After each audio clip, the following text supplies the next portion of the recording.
Good morning, everyone. We are live from Council Chambers. And before we begin, I will go over the emergency response plan for this room.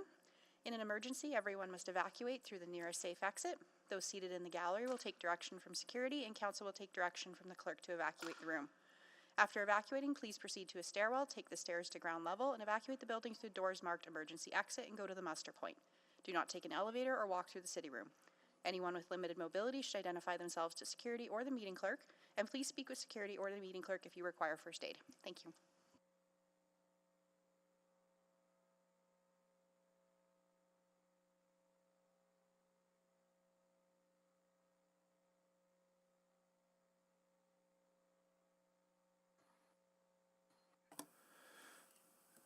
Good morning, everyone. Welcome to the January 27th meeting of City Council's Utility Committee. And before we get started, I would like to acknowledge that this place where we are gathered today is the traditional land of Treaty 6 territory. We thank the diverse Indigenous peoples whose ancestors' footsteps have marked this territory for centuries, including the Dene, the Saulteaux, the Nakota Sioux, and the Blackfoot peoples. We also acknowledge this is the Métis homeland and home of the largest concentration of Inuits south of the 60th parallel. And we acknowledge that we are all treaty people, bound to one another by the spirit and intent of treaty, as long as the sun shines, the grass grows, and the river flows. I'll begin with a roll call of committee members. First of all, Councillor Paquette. Good morning. Good morning. Councillor Jans. Good morning. Good morning. Councillor Salvador. Good morning. Morning. Councillor Stevenson. Good morning. Good morning. Councillor Tang. Good morning. Good morning. We're also joined by Councillor Knack. Good morning. Good morning. Councillor Rutherford. Good morning. Good morning. Councillor Rice. Good morning. Good morning. Councillor Wright. Good morning. Good morning. Councillor Principe. Good morning. Good morning. And we're also joined by Mr. Beckett, the Utility Committee Advisor. Good morning. Good morning. I will take a motion for adoption of the agenda. So moved. Thank you, Councillor Jans. Please vote. In favor. Yes. Thank you, Councillor Jans and Councillor Salvador.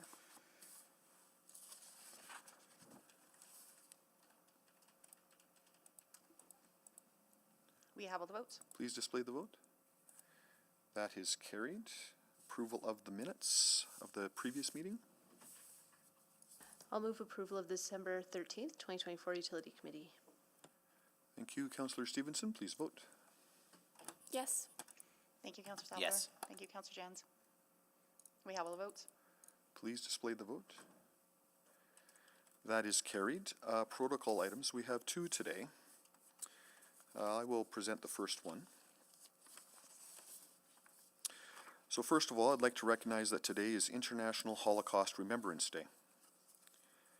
January 27th was designated by the United Nations to commemorate and memorialize the victims of Nazi atrocities during World War II. On this day, communities around the world pause to remember the 6 million Jewish victims of the Holocaust, as well as the millions of other lives taken. It is also a time to pay tribute to the survivors of these horrors. This includes the many Jewish individuals and families who immigrated to Edmonton in search of safety. The local Jewish community has a deep history in our region and has played an important part in creating the Edmonton that we know and love today. Many have used their lives to advocate for tolerance, peace, and harmony in our diverse city. But sadly, the International Holocaust Remembrance Day highlights not only the horrors of the past, but also the present acts of anti-Semitism occurring here and around the world. Our City Council is committed to helping create a safe and welcoming place for all who call Edmonton home. That's why the very first action Council approved was to create a plan to address hate-based violence and champion anti-racism work. Today, the City of Edmonton's anti-racism strategy guides our daily decisions and actions, and we continue to empower local organizations to improve safety and well-being through grants. I thank all of those carrying out this meaningful work, and as we reflect on the atrocities of the past, let us commit to standing together to prevent them from ever happening again. Thank you. I'll go to Councillor Tang now for our second protocol item. Good morning. Thank you, Chair Carmel. January 29th this week is Lunar New Year, and this year we're celebrating the year of the Snake, which symbolizes wisdom, understanding, and transformation. Lunar New Year is an important occasion for the diverse Asian diaspora community, and it is celebrated in many different ways. In the past few weeks, we have seen the Vietnamese community ring in the New Year Tet. Parades of line dances blessing local businesses in Chinatown. Students, performers, artists showcasing their talents in spring festival extravaganzas in malls and community centers across the city. And there are many more to come in the next few weeks. At home, we get together with friends and family, make dumplings, eat rice cakes, and hand out hongbao or red pockets. Lunar New Year is festive, colorful, loud, joyful, as we wish one another another year of abundance, health, and prosperity. While traditions vary between communities, the beauty of having so many community events is that we can share our traditions with each other. In the past few years, Lunar New Year celebrations have bloomed in Edmonton. This not only speaks to the growing diversity of the Asian community, but also the incredible leadership and willingness to share, learn, and contribute to the broader city. And this strengthens Edmonton as a proud multicultural city. I'd like to thank Edmonton's diverse Asian communities for sharing their culture and traditions with us. This helps us to be more inclusive and welcoming as we continue to grow, and we're honored to have you building our diverse and vibrant city. I hope everyone embraces the spirit of Lunar New Year, celebrate, and make way for new opportunities in the coming year. On behalf of City Council and all Edmontonians, Happy Lunar New Year and Year of the Snake. We wish everyone prosperity and abundance. 新年快乐，恭喜发财, and happy Tet. Thank you, Councillor Tang. We'll now go to selection of items for debate. There is only one item, 7.1, so I'll select that. And we'll move then to requests to speak. Yes, I'll move that we hear from the following speakers: Leila Sidi, Fatima Silla, Nora Selim, Jeff Weinkelar, David Kahane, Robert Normie, and Natalie Boosted. Thank you. Please vote on hearing from those speakers.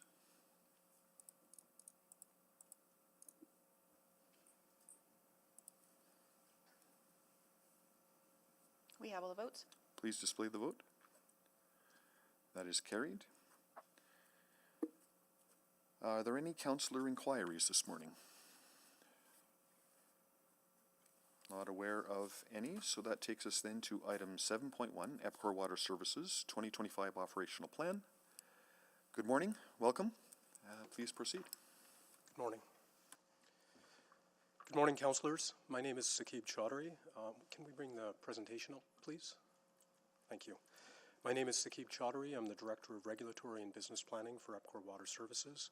And this morning I'm joined by my colleagues, Susan Ansell, Director of One Water Planning, Martin Kennedy, Director of Communications and Public Engagement, and joining us online are Craig Bonneville, the Director of Engineering and Technical Services, and Frank Manarino, the Senior Vice President of EPCOR Water Services. We're here this morning to present EPCOR Water Services 2025 Operational Plan. The operational plan is presented to Utility Committee annually as part of the reporting requirements under our performance-based regulation framework. Susan and I will walk through a brief presentation which accompanies our filed report, and then we're happy to take questions. Next slide, please. The operational plan is updated on an annual basis and highlights the key objectives and initiatives that are the focus areas for EPCOR Water Services as we continue to strive towards our vision of being an industry leader in providing safe and reliable water and wastewater services, while being recognized as an environmental steward and trusted by our customers, partners, and communities. The focus of the 2025 operational plan is to ensure that we continue to provide safe and reliable service to our customers, with an emphasis on providing these services at a reasonable cost and investing in infrastructure and technology to enhance customer service and efficiency, all while we continue to support the needs and requirements of a growing municipality. Next slide, please. Our operational plan is developed with a focus on 6 key themes which are summarized on this slide. Focusing on these themes allows for the development of a balanced plan. These themes also guide the discussions with leaders across EPCOR Water Services as we develop the plan. As part of the creation of the operational plan, goals and initiatives for EPCOR Water Services are developed under the following 6 themes. Health and safety. This theme reflects our core value of prioritizing safety in everything we do. This ensures there is a continual focus on the health and safety of our employees, our contractors, as well as members of the public. Public health and the environment. This theme ensures that our high standards associated with maintaining water quality and treating wastewater and protecting the environment remain a priority. People. This theme is focused on ensuring we continue to invest in our employees such that they have the right training to safely and effectively carry out their work. Also through investing in their long-term development and continuing to make improvements in employee engagement and making refinements to our organizational structure to ensure we can achieve our goals efficiently. Operational excellence. This theme is focused on making continuous improvements in our operations to drive efficiency and cost savings. This theme also reflects EPCOR Water Services' focus on utilizing data and technology to better inform our planning, day-to-day operations, and the resiliency of our water and wastewater operations. Customer and partners. This theme is centered around improving the customer experience, as well as supporting the communities that we serve by ensuring there is alignment in desired outcomes and goals. And finally, shareholder value. This theme is focused on ensuring that we continue to meet the performance expectations and standards, both financially as well as operationally, as reflected in our approved PBR plans. For each of these themes, EPCOR Water Services identifies both short-term and long-term goals and objectives and determines what actions need to take place in the coming year to achieve those goals. These objectives and initiatives are then cascaded throughout various teams across EPCOR Water Services and are also reflected in individual performance plans to ensure there is clear understanding as well as alignment on priorities. Next slide, please.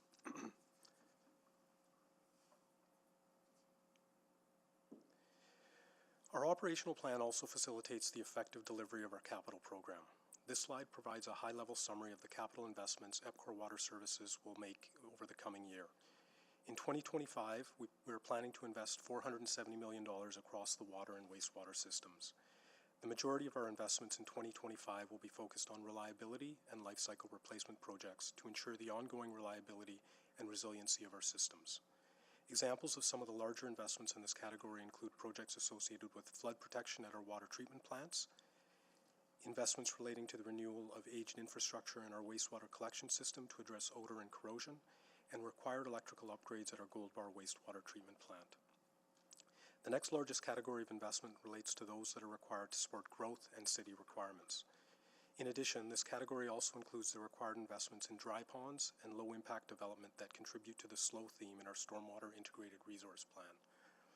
The balance of the planned investments relate to the categories of efficiency and performance improvement, meeting regulatory requirements, and health and safety-related investments. I'll now turn it over to Susan, who will highlight some specific examples of these investments, as well as some other key initiatives underway for 2025. Thank you, Sakib, and good morning, councillors. I'm just going to quickly go through some of the major initiatives we have planned in our operations plan for this year. Additional details are in our written report. Next slide, please.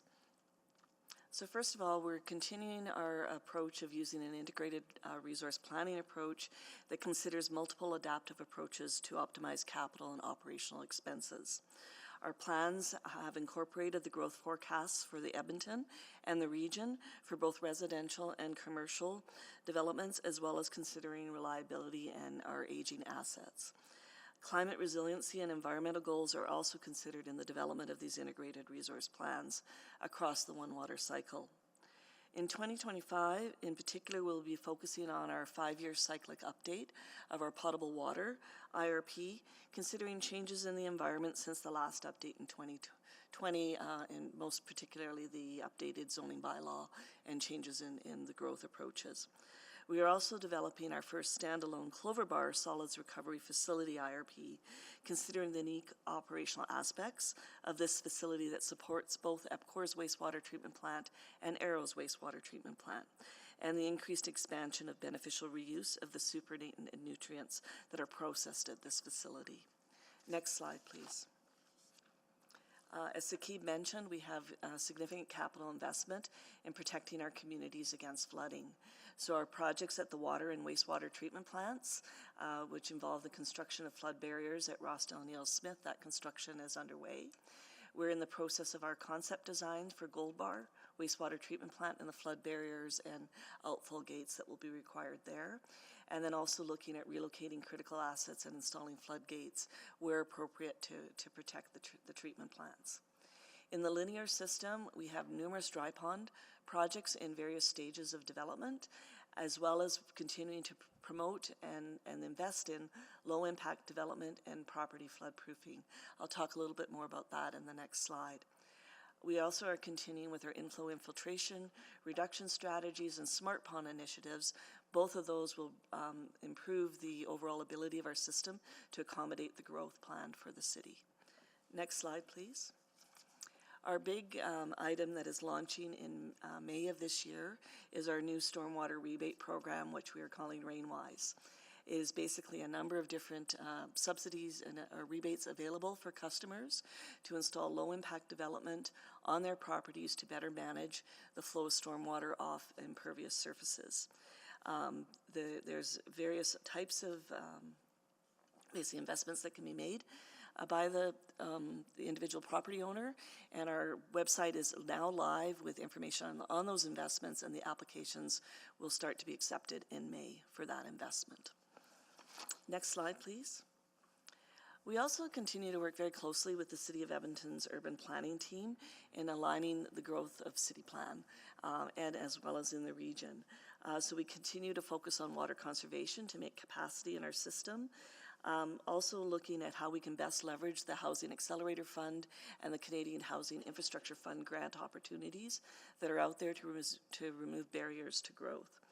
We will continue to work collaboratively with the city and the development community on the modernization of our standards, as well, again, reflecting how people are currently interacting with the system. And then we are also involved in a number of different committees with the city, including the Complete Streets Initiative and looking at growth south of the current approved areas. Next slide, please. Also, a key focus is improving energy efficiency across our operation. We will be looking at using different artificial intelligence techniques to improve the smart grid integration of our solar farm to optimize power costs. At Gold Bar, we are continuing to look at alternative and additional methods to utilize the biogas that is generated there. And then we continue to optimize our pumping at our sewage lift stations, which has an energy efficiency as well as an odor reduction opportunity tied into it. I will now pass it back to Sakib to close off our presentation. Thanks, Susan. Next slide, please. Another key priority for UPCOR Water Services, which is highlighted in our operational plan, is the Advanced Metering Infrastructure Project. The AMI project was approved as part of our 2022 to 2026 PBR, and we continue to make excellent progress on this project. We've now completed approximately 60% of the installations across the city with a planned completion date of 2025. Customers are already realizing benefits in the form of more frequent actual meter reads, eliminating the need for estimates in some cases. In 2025, UPCOR Water Services will continue our work on the development of automated software tools to identify and notify customers of higher than normal consumption. This additional functionality will allow customers to address high water consumption in a timelier manner, potentially avoiding a negative impact to their bills. We're currently conducting a leak detection pilot with employees who have already had an AMI device installed.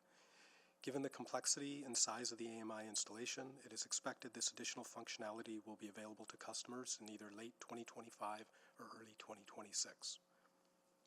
Next slide, please. Another initiative reflected in our 2025 operational plan relates to the linear assets integration, which reflects further refinements to our organizational structure to better align teams to plan and execute work in the safest and most efficient way possible. These refinements build on the work that was completed when we first integrated the water and drainage utilities and allows us to further standardize processes and procedures to improve safety outcomes, improve customer service, and complete work more efficiently. We're also initiating work on a project, the Integrated Operations Center, or IOC, that will deploy new assets that will allow us to better consolidate information on the day-to-day operations of our system. The centralization of this information into a single function will provide improved visibility of our operations and inform decision-making in real time. This initiative will result in improved customer service and efficiency in managing various aspects of our operations.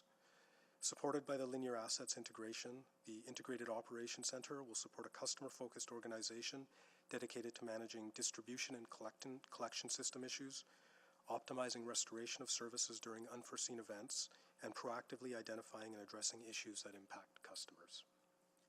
Next slide, please. In addition to the various initiatives and investments we have highlighted, in 2025 we'll continue work on our efforts to make improvements to the regulatory process for the water and wastewater utilities. As discussed last year with Utility Committee, we are moving forward with a plan to consolidate the various PBRs into a single application, which will support a more integrated approach to planning and executing work across the entire water cycle. This will also allow for a more streamlined approach in the review and approval process associated with our regulatory applications. We plan to bring forward a proposal to Utility Committee for a 9-month extension of the water PBR, which is set to expire March 31, 2027. This will allow us to move forward with our plans for a consolidated PBR for the water and wastewater utilities that will be effective January 1, 2028. In addition to the extension of the existing water PBR, planning work for the consolidated PBR has commenced.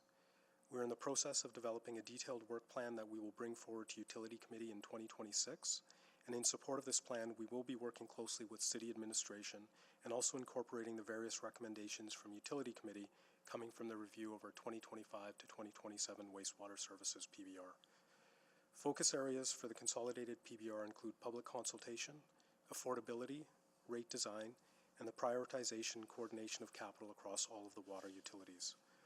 That concludes our presentation on the 2025 operational plan, and we're happy to address questions. Thank you. Great, thank you. I think I will go to Mr. Beckett, if I could, just at the moment to see if he has any comments regarding the report in front of us. No, nothing to add. Great, thank you. We'll then turn to our speakers. We do have, An additional speaker? yeah, Would you like me to move that? I Sure. apologize. Yeah. Great. I'll just move that we hear from Camille Jasper. thank you. Councillor Stevenson, please vote.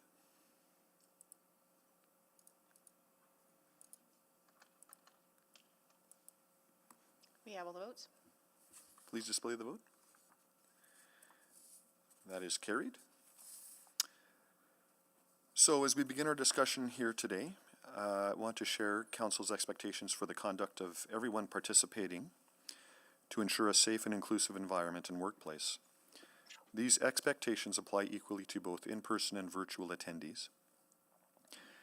Hearing from the public is an important part of Council's process to ensure we hear the full diversity of opinions that exist in our community. As the meeting chair, I have a responsibility to ensure the safety of all participants in today's meeting. As part of that responsibility, inappropriate comments or gestures will not be tolerated. If they occur, then I will ask the clerk to immediately remove anyone engaging in such behavior. The type of behavior that will result in removal from the meeting includes making disrespectful comments directed at individual staff members or other public speakers, or using profane language. Responsive behaviors to show support or dissent, such as shouting, cheering, clapping, or using the chat, or emotion response features in the Google Meet are also not permitted. Additional warnings will not be provided. Once a person has been removed, they will not be permitted to rejoin the meeting. This meeting is being live streamed and everyone is welcome to view the live stream online. Again, my role as the chair is not to moderate the nature of the content being discussed, but to ensure chamber behaviors are maintained to support a safe, respectful, and neutral space for the public, for city employees, and for my colleagues. I thank everyone in advance for your respectful participation in today's discussion. For our speakers, you will each have 5 minutes to make your presentation. We will hear from all 8 speakers, and then there may be questions from committee members and other attending city councillors to any of the speakers. So once you're finished your presentation, please remain online to accept any of those questions that may come your way. I think everybody is attending virtually. Do we have one in place? Okay, we do have one in the room. So we'll just take them in the order that they have registered, and we'll begin with Leila Saidi. My apologies if I'm getting your name wrong. Is Leila with us? Yep. Please Thank just you so- watch the, pardon me, I'm sorry to interrupt. Please just watch the screen. There'll be a timer in one of the windows that you should just attend to. It'll be green for the first 4 minutes, yellow for the 5th minute, and red when your time is up. Thank you. Thank you. My name is Layla Seedy, and I'm an Edmonton resident and homeowner. I wanted to speak today about EPCOR's AMI project and asset procurement. Next slide, please. Another presentation will go into this further today, but ethically, EPCOR should not be doing business with a company from its inception that from its inception in the 1940s has been involved in anti-Palestinian violence, human rights violations, and violations of international law. And there is legal precedent in Canada to support a refusal to do business with human rights violators. In July 2024, the International Court of Justice warned that Israel's occupation of Gaza and the West Bank is illegal, and all states, including Canada, must not render aid or assistance to Israeli illegal settlement activities, abstain from economic or trade dealings concerning the occupied Palestinian territory, which may entrench Israel's unlawful presence in the territory, and take steps to prevent trade or investment relations that maintain Israel's illegal occupation. Next slide, please. Even though Canada has not yet addressed the ICJ ruling, and even though Canada has a terrible track record of failing to address Israel's longstanding violations of Palestinian rights, Canada has made some commitments that provide a benchmark for businesses to consider.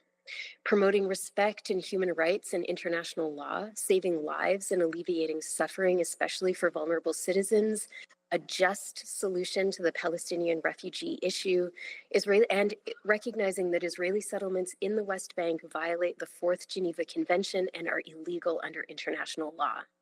EPCOR's decision to use the Arad Group devices on their AMI project is inconsistent with each of these commitments.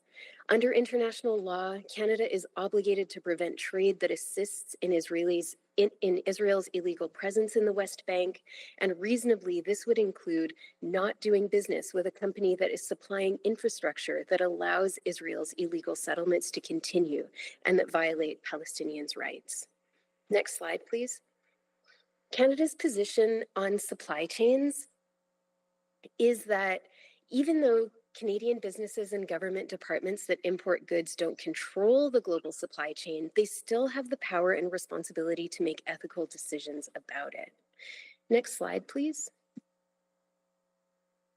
And next slide again. Thank you. Canada's Supply Chains Act came into force January 1st, 2024. Under this act, businesses, crown corporations, and government departments that produce, purchase, or distribute goods, including importing goods produced outside of Canada, must provide a yearly report detailing what they are doing around forced labor and child labor. Their report must include extensive information about measures they've taken to prevent and reduce risk of forced labor or child labor. And the federal government goes so far as to require not only that they are accountable for exploited labor, but also the impacts on impoverished families of not doing business, not using exploited labor, and what remediation measures they've taken to ensure that stopping exploited labor does not worsen poverty. This is a very high threshold of responsibility and accountability expected of Canadian businesses and government departments. And this issue with EPCOR and using Arad technology is a comparable parallel to the situation that prompted Canada to enact the Supply Chains Act. Next slide, please. The AMI project is a chance to learn and do better in the future. It's not clear what the problems are within EPCOR that allowed it to enter into a business relationship that violates Palestinians' rights. I hope the city, as EPCOR's regulator and shareholder, will require EPCOR to engage in a transparent discussion of these issues and make its commitments known to communities so we can have more confidence in EPCOR going forward. As a starting point, EPCOR's ESG framework seems to contain no apparent measures for due diligence regarding suppliers. I couldn't find a human rights policy on EPCOR's website, only a page with links to information about EPCOR's local Indigenous relations, environmental considerations, Relations and Corporate Giving Program. In its 2023 sustainability report, EPCOR identified that supply chain management is an, quote, emerging issue, but only commits to producing an annual modern slavery report in 2024 in compliance with the Supply Chain Act. Going forward, what due diligence will EPCOR do with its suppliers? How will EPCOR ensure ensure respect for human rights and international law? Thank you. Our second speaker is Fatima Saleh. Hi. Please proceed. Thank you. Thank you. Good morning, everyone. My name is Fatima Saleh. I am a Palestinian mother of four, currently residing here in Eniskutchi-Waskayagan. While all Israeli businesses benefit from operating on stolen Palestinian lands, the ARAD Group has a particular and specific history of human rights violations dating back to the 1940s. Next slide, please. The ARAD Group designs, develops, and manufactures water meters and meter reading systems. It has been involved in both historic and contemporary ongoing human rights abuses in Palestine. North America is currently its main target market, where it distributes products through Master Meter.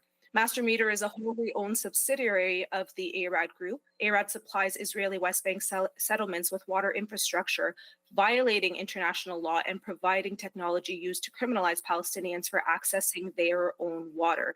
All info about ARAD in this presentation is adapted from a November 2024 report that was submitted to the UN and should be in front of you councillors. The origins of the, next slide, please. Many people have lived in Palestine since at least the 12th century. The ARAD Group has a long history of supporting illegal settlements in Palestine. A prime example is that in 1941, within 3 years of its creation, Kibbutz Dalia was supported by the ARAD Group to help fund its illegal expansion over more Palestinian land. Next slide, please. Kibbutz Dalia also has direct ties to the Nakba, in which it was estimated over 750,000 Palestinians were violently and forcibly displaced, and over 10,000 Palestinians were killed in 1948. Next slide, please.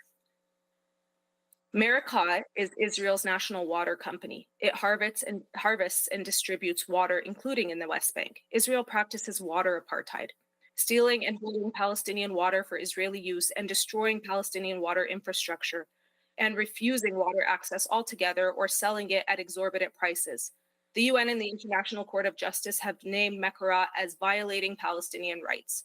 The ARAD Group provides Meqorat with water tech.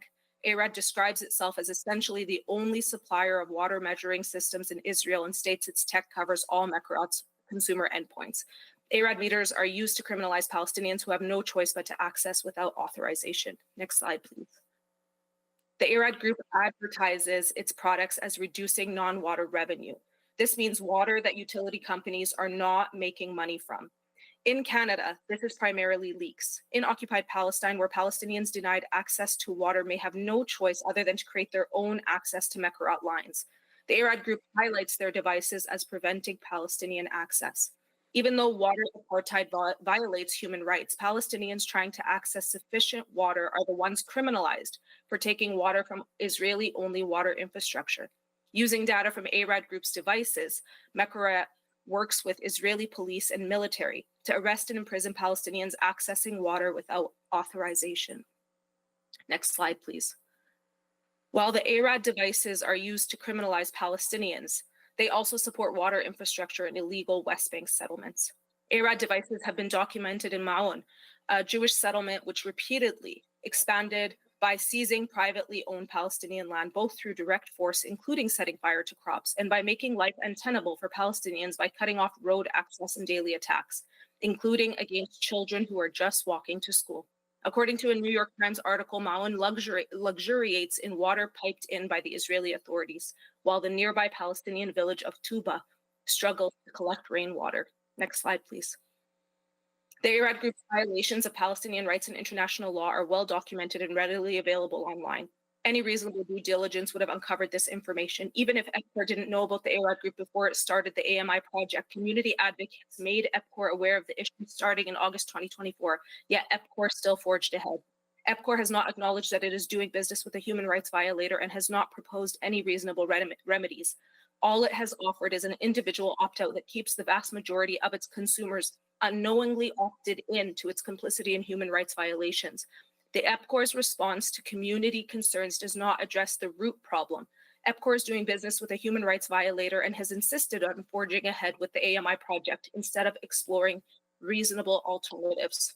Thank you so much. Thank you. Next, we have Nora Salem.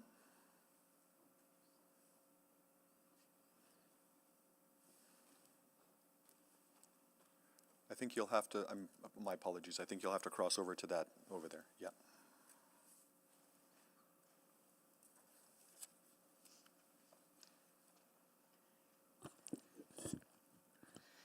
Assalamu alaikum, Tansi, and hello everyone. My name is Nora Salem and I am an Egyptian-Palestinian settler in the Treaty 6 territories which belong to the Métis, Cree, Dene, Saulteaux, Blackfoot, and Nakota Sioux.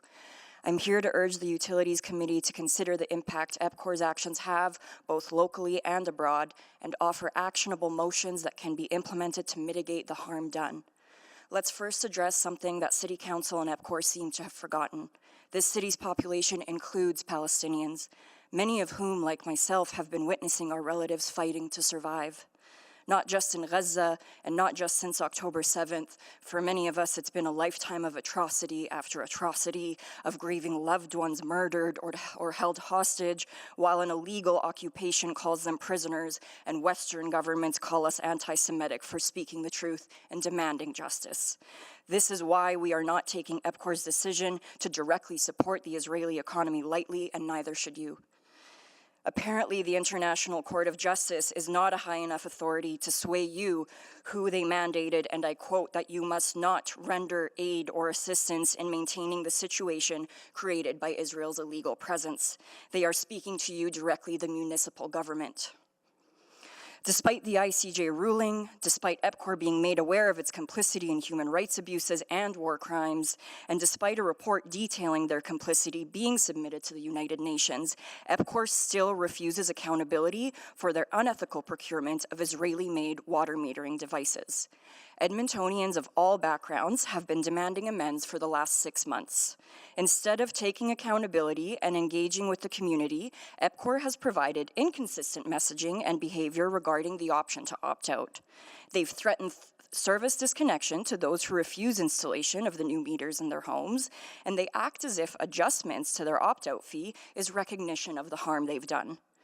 I've said this to EPCOR, and I will say it again. It is not the consumer's responsibility to pay for your lack of due diligence.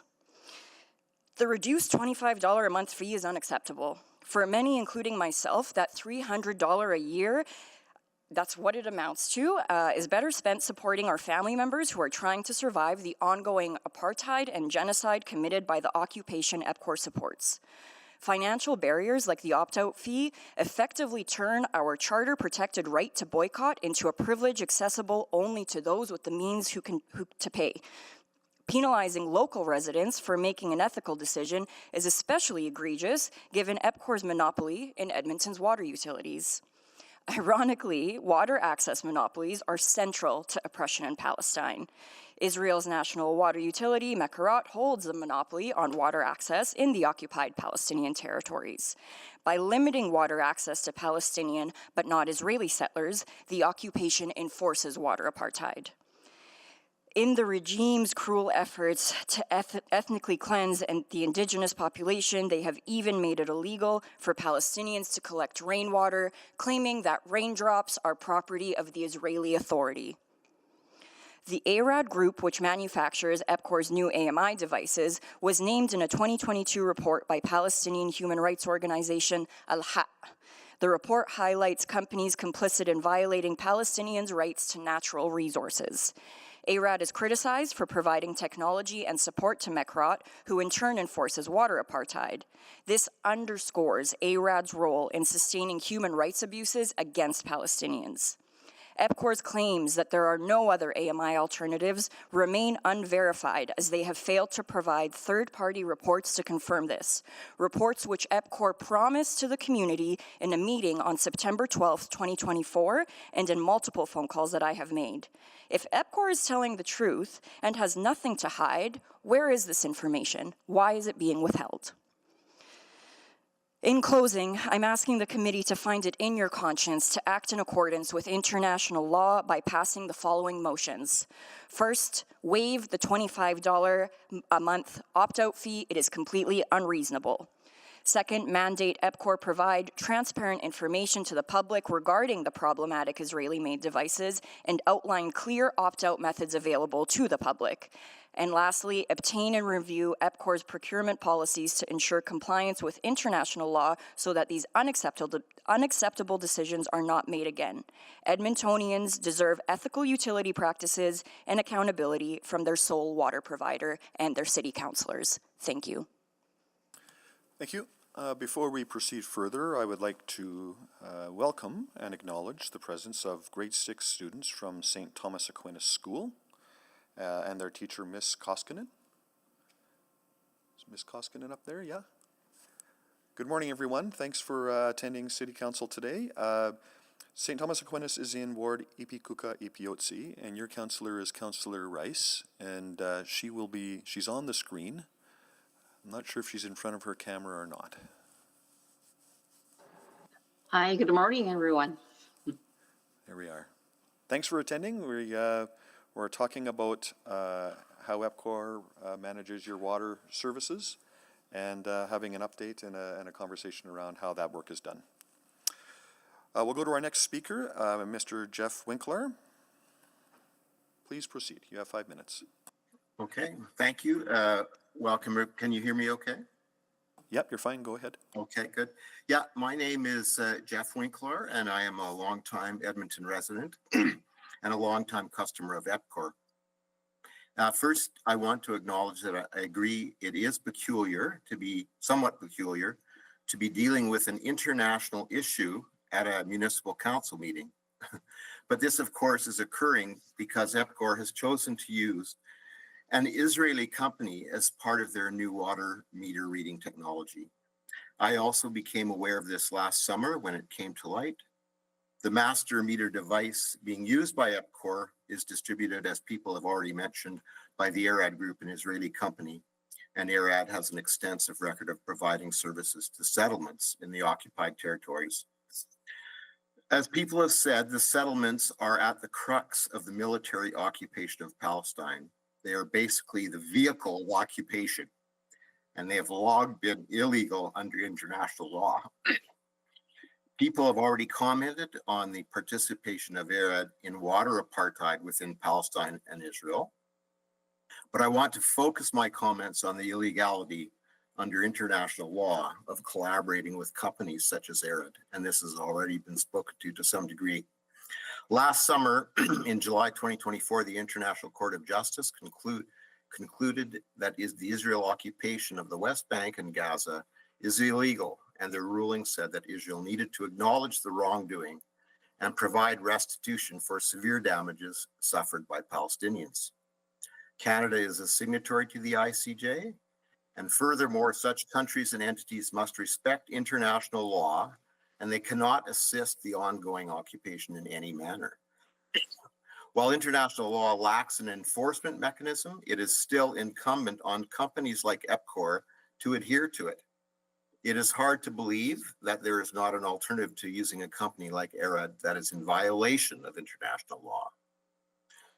On a personal note, I decided myself I did not want to participate or be complicit in this collaborating with Master Meter or the ARAD Group. I emailed EPCOR and requested the opt-out option that they made available. EPCOR made it clear that no one would have to pay the installation fee if they chose to opt out. However, on the last bill, I did receive the $200 installment fee. I called and the EPCOR rep said they would investigate and likely provide a credit. Regardless, it is obnoxious that I should have to pay the $25 additional fee after September 2025 for not wanting to be part of this unethical process. EPCOR should be seeking alternatives, and I will make every effort to encourage others not to participate in this endeavor. Thank you. Thank you. Next, we have David Kahane. Is David with us? Yes, can you hear me okay? Yeah, we can. Please go ahead. So I won't repeat many of the good points made by the previous speakers. I'm a political scientist at the University of Alberta, but I'm actually speaking on this call as a water customer of EPCOR and as an Edmonton voter. So with all of you, I've watched the genocide play out in Gaza over the last 15 months.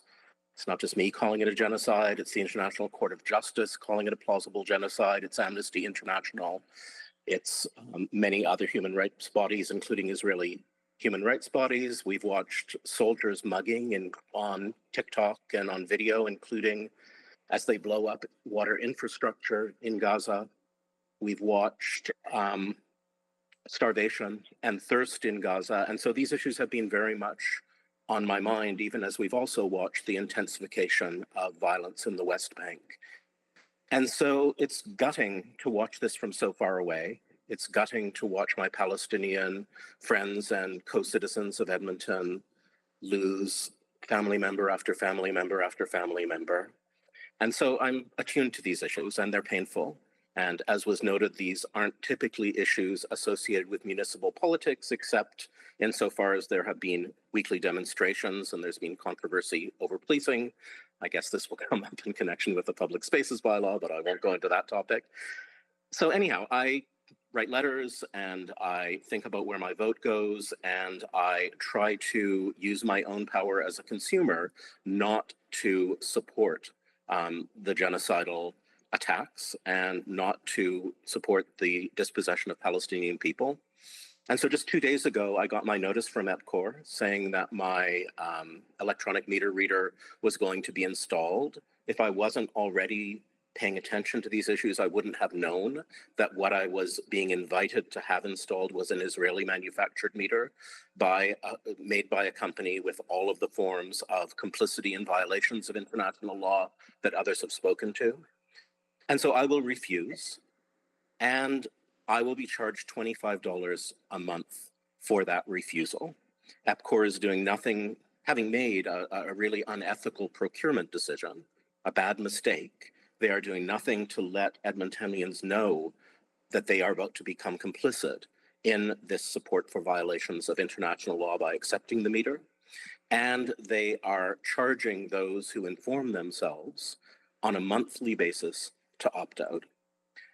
And so I'll do the ethical thing. I can afford to pay extra, and I will do so indefinitely.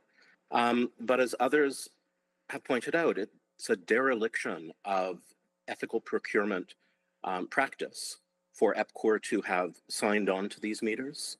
And it is not being held accountable, and it is in fact being allowed to penalize those who want to behave ethically.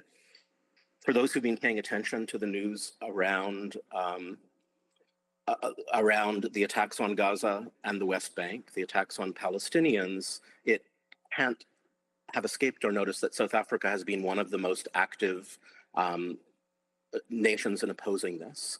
And both Nelson Mandela and many other South Africans say that the intensity of apartheid and oppression in Palestinian territories is more extreme than we experienced in South Africa. And so I can't help think of that analogy. I can't help think that if we were back in the day of the boycott of South African businesses in order to end apartheid, EPCOR would be saying, well, it's just supply chains. We're doing business with South African businesses, and we will charge you if you choose not to do that. And I think with the benefit of historical hindsight, we can see how gross that would be, how unethical that would be. And I suggest to you that that is exactly what is happening now. And so EPCOR must be made accountable. EPCOR must be made to remove any fee for those who choose to opt out.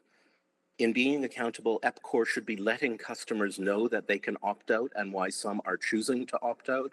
And as has been said by other speakers, City Council must hold EPCOR responsible for having a genuine ethical procurement policy such that this never happens again. Thank you. Thank you. Next, we'll go to Robert Normie.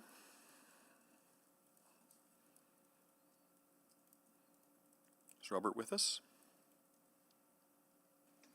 Robert is online. Robert, if you can hear us, you might need to unmute.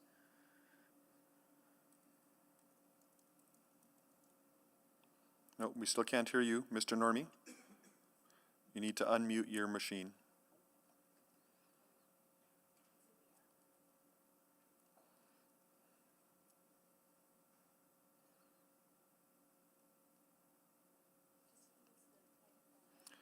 There's a little button at the bottom of the screen there that looks like a microphone, the far left button.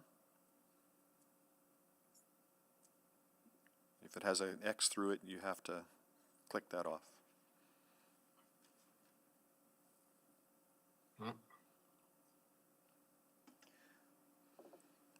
Is it possible for someone to give Mr. We can Normie reach a out call? to Robert if you want to go on to the next speaker. Robert, some of them are off. Sorry, can you hear me now?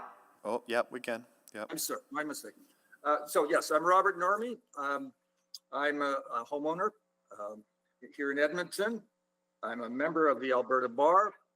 I've practiced law for more than 40 years. I'm also a member of Amnesty International and active in the local Amnesty organization. A proud Canadian. My father also was a member of Amnesty and served in World War II and fought for the freedoms that we all enjoy here in Canada. And I want to say that freedom of expression is a significant value that should be fully honored in this context. And you've heard a lot on the facts of the meter, and I'm just speaking on my own, and I didn't know what others would be saying. I did want to say that I have organized with and shown solidarity with fellow Edmontonians, Canadians, whether they be Jewish Canadians, Palestinian Canadians, or others. In my immigration law work, I deal with people from all over. I do feel that Palestinian Canadians are the most vulnerable here for reasons you've heard, and therefore I'm willing and able to do pro bono work for them from time to time. And I just want to say that to show my commitment to what is happening.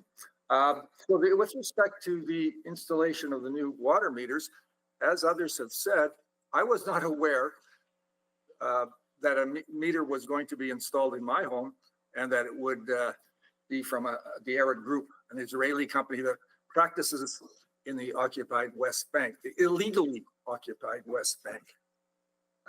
So fortunately, having been alerted just before meters were to be installed in my area, I contacted EPCOR, and I have opted out, and I sent a 3-page submission pertaining to my concerns. I've talked about the fact that as a lawyer, Nelson Mandela, also a lawyer, is an honorary Canadian who said years ago that the issue of Palestine was the most important international law issue in the world. And he was distressed by what he saw as apartheid, which was a very harsh form of apartheid, as were notable figures from South Africa who know what apartheid looks like. Desmond Tutu and Ronnie Kasrils, a Jewish South African, both made similar observations.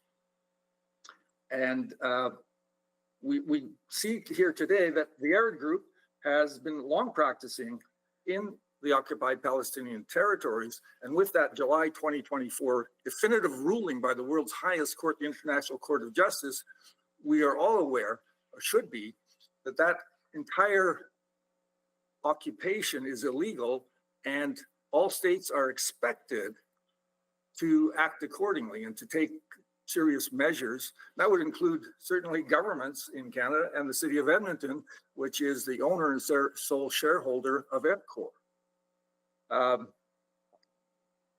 As we know, just the arguments about the occupation were that it was going to be temporary. And clearly all parties, including the state of Israel, Palestinian representatives, people from around the world, made submissions to that court, the International Court of Justice, and it was concluded on the evidence, on the intentions stated intentions and actions that this occupation is not temporary. It's not intended to be temporary, and it is entirely illegal. Steps have to be taken to respond to that. You've heard about water apartheid, which is practiced as part of the overall apartheid regime that's been established. In one region, Israel allocated the average settlement household 7 times more water than the average Palestinian household. And you can see that in the Human Rights Watch report, Occupation Inc., How Settlement Businesses Contribute to Israel's Violations of Palestinian Rights, back in 2016.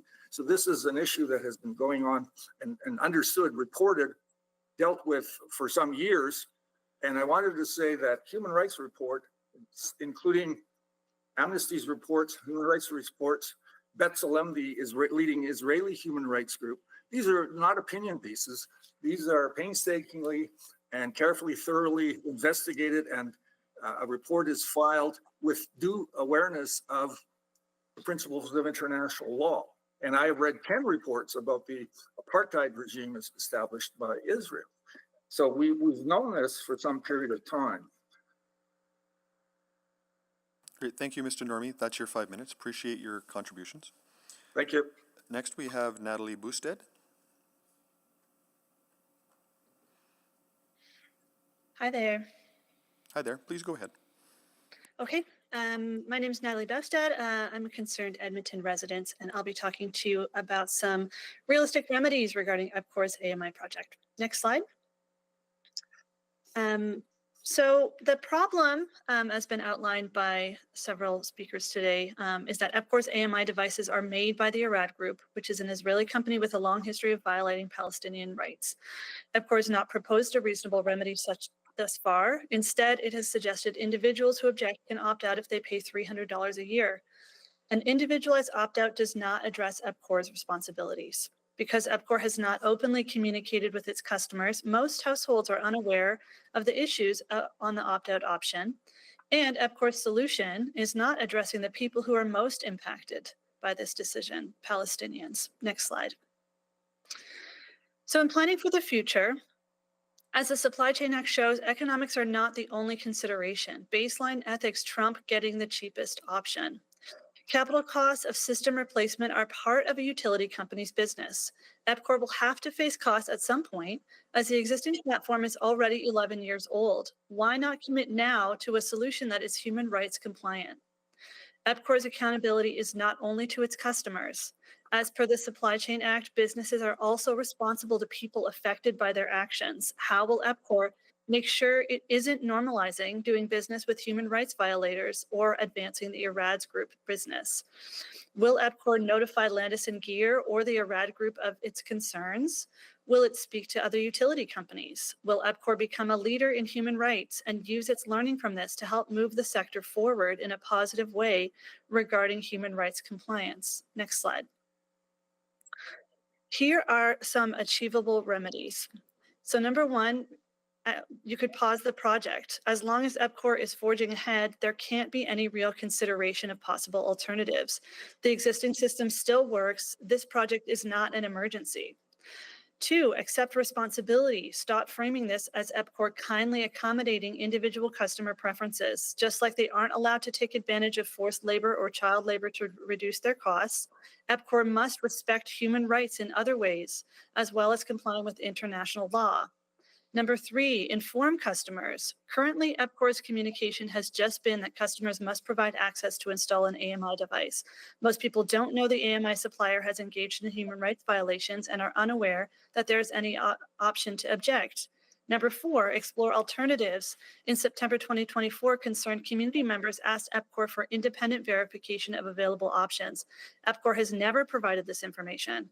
EPCOR should conduct an independent review with experts who are concerned or considered impartial and knowledgeable, both about water engineering technology and the underlying considerations regarding human rights compliance. Number 5, 1/3 of households in Edmonton rent, and many do not have control of their utilities, so an individualized opt-out structure keeps renters opted in to human rights violations. Number 6, fair division of economic burden. EPCOR has told community members that the cost of building a new platform and obtaining new devices would cost $600 per household in Edmonton. They deem that too much to ask of its customers. However, anyone who opts out will be paying much more over time. It is unfair to EPCOR to shift the cost of meeting its ethical responsibilities onto consumers. But if consumers are the ones who have to pay for EPCOR's mistakes, then all consumers should be implicated instead of a select few. For perspective, 300 households have said they will pay $300 per year, $6,000 over 20 years to opt out of the IRAD meters. We know there are others who can't afford to do this option. Even if the number of opt-outs increased tenfold, if the cost was spread out over EPCOR's Edmonton customer base, it would be less than $3 per year per customer. If EPCOR moves forward with the IRAD meters, the opt-out fee should be shared fairly. Number 7, EPCOR needs to take responsibility for appropriately informing its staff and contractors so people are receiving consistent and accurate information. Some people who have opted out have had EPCOR threaten to shut their water off, have been told EPCOR's installer would need to jackhammer their basement floor if they insist on opting out, or were told there's no such thing as an opt-out. In at least one instance, an EPCOR customer was incorrectly charged $200 as an upfront fee for opting out. Thank you. Thank you. Our final speaker is Camille Jasper.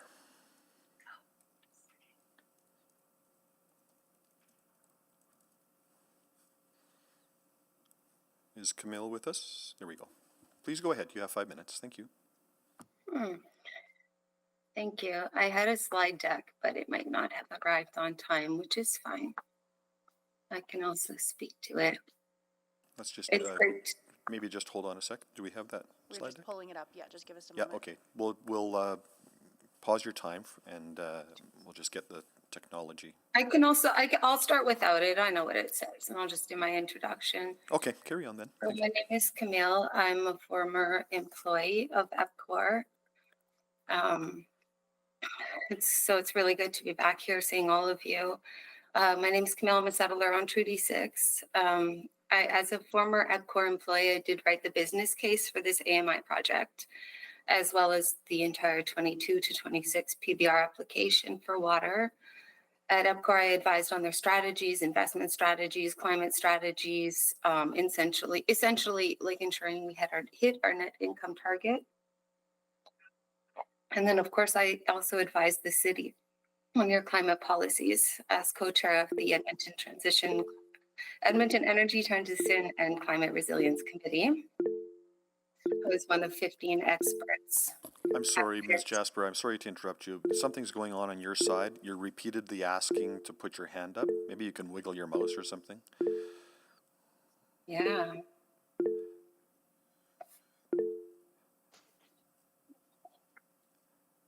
Can that be okay? Terrific. Thank you. Sorry to interrupt. I don't know what it was. Okay, so then as on the ETCRC, I was one of 15 climate experts handpicked by the mayor and council for the committee, and I was nominated by my 14 peers to formally speak on their behalf to the city as co-chair. I think it's important to note because the things I'm going to say today might sound radical to my audience. In fact, what I'll say will be based in truth and fair application of international law. It'll sound radical to my audience because you, EPCOR, and the city are swimming in criminality. Corruption and criminality are so normalized by the company you keep that you may scoff at the idea that EPCOR has done something wrong. But we all have eyes to see and hearts to feel and minds that we can utilize. And there's no legal excuse like, well, everyone else was doing it or the government didn't tell me I wasn't allowed to. So what I want to talk about is the layers of complicity and the normalization of criminality. EPCOR pretends to be confused about whether they've done anything wrong and why. They hide behind the multiple layers of accountability and criminality. For example, ERAD is in violation of international law. Their founders also, the kibbutz they were formed in, their main customer, the Israeli government. But multiple layers do not confuse or diminish wrongdoing. In fact, they reinforce it. So that's my presentation. That's my introduction. Do we have a slide deck?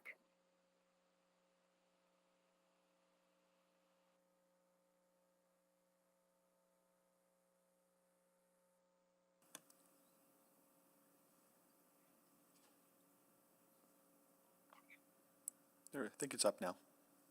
Oh, okay. Okay. Yeah, so I guess if we go back to the previous slide, in terms of first principles, for me, it's just fair and consistent application of international law. I have no bias here or personal stake in this. Basic human rights for all. I believe that we decide the future of our children. We have power to decide the future of our children.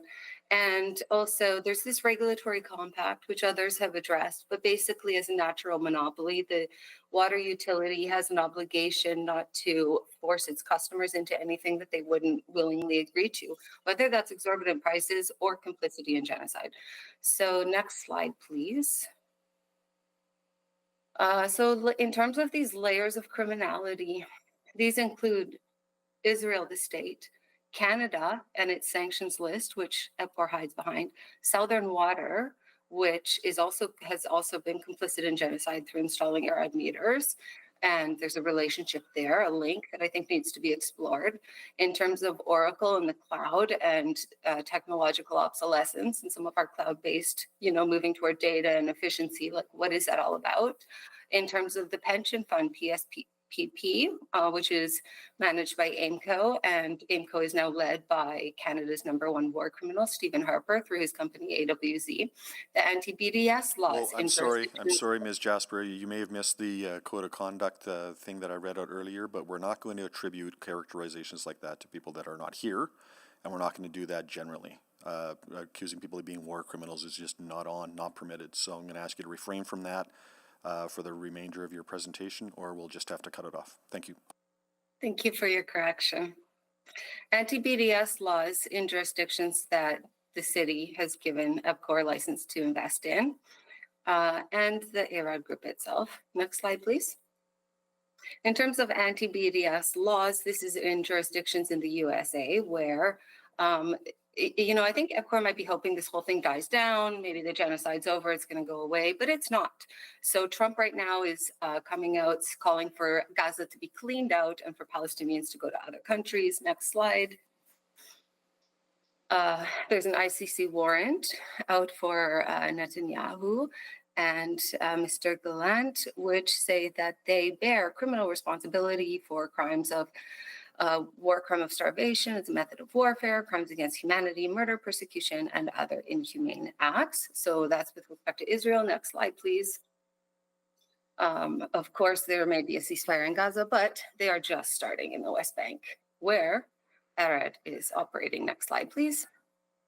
As far as the ARAD group, there was a ruling from the ICJ on apartheid earlier this year.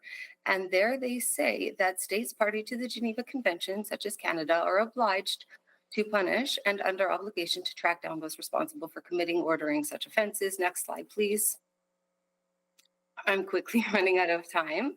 There's so much complicity to it. Can we go to the final slide, please?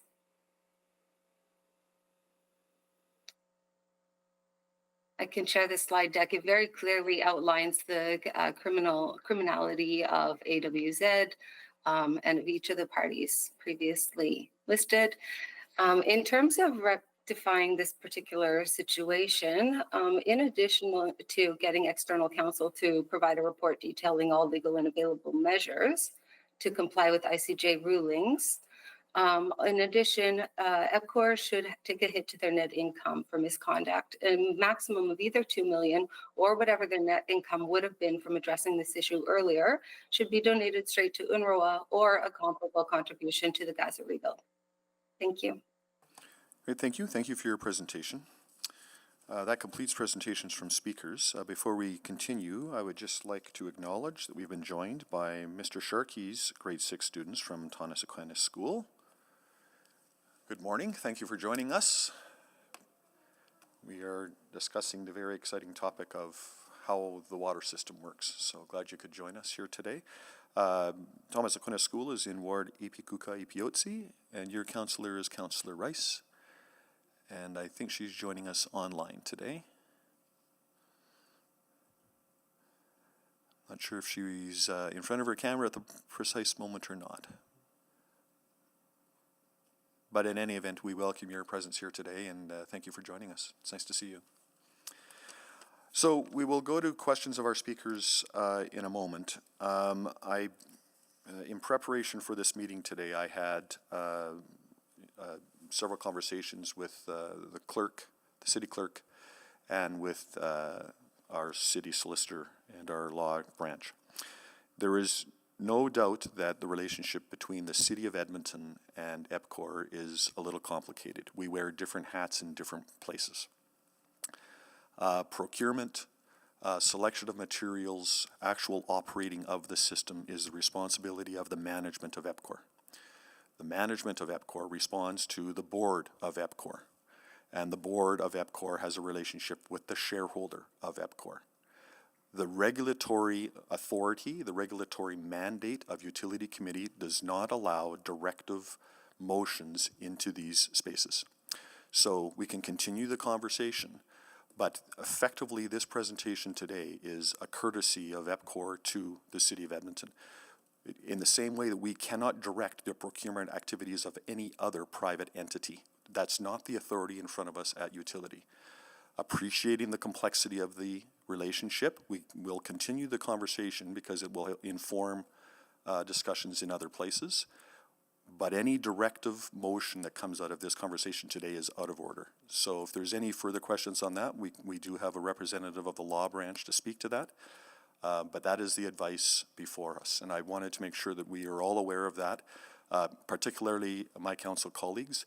If we stray from the lines, then we compromise our ability to remain in these positions, whether it's the shareholder of the company or other things. So we need to very clearly respect the division of responsibilities between utility, shareholder meetings, etc.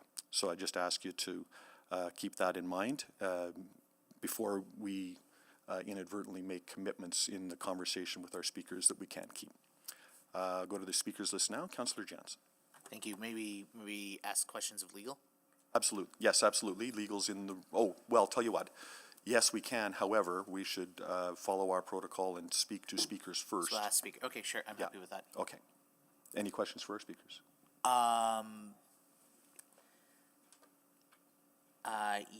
Yes. The one speaker who, and I'm sorry, Winkler, I think, who said they received a meter and then they were told they would, or they proactively said they didn't want the meter and then they were told they would have a rebate. I was just looking for a little more information on how that was resolved. Well, you know, can you hear me? Yeah, was it you, guest, Yes. or did I have the wrong guest? Yes, it was me. Yeah. It was not really resolved. I got the impression, if I'm remembering the conversation correctly, because I called EPCOR right after I received the bill, that it was a mistake. Perhaps they weren't sure and they would look into it and I might see an adjustment on my next bill. So I guess I'm waiting for my next bill to know what happens. Okay, thank you. And Okay. guest Jasper, I was you used the phrase regulatory compact. Is that a legal concept? Is there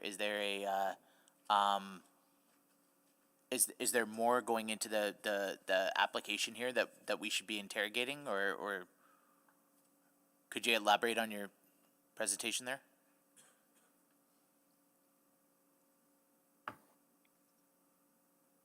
Definitely. This is the piece where the legal accountability comes in, and certainly there's a complex relationship that the city has with EPCOR. But what we're here to talk about specifically is the relationship as the regulator, but there's also the relationship as the shareholder, and in terms of setting some strategic direction for EPCOR, because ultimately the city is accountable for EPCOR. So that means that EPCOR has responsibilities that relate more to a government entity than just some profit-making enterprise. With respect to the regulatory compact, it's a regulatory principle, and certainly regulatory principles have legal application based on the context. But like, if I just look it up It says it refers to an implicit or imagined bargain between a utility and its regulators in exchange for regulation of its profits and exclusive service territory.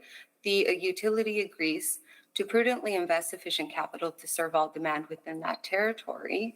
So typically and traditionally, it's really lower cost.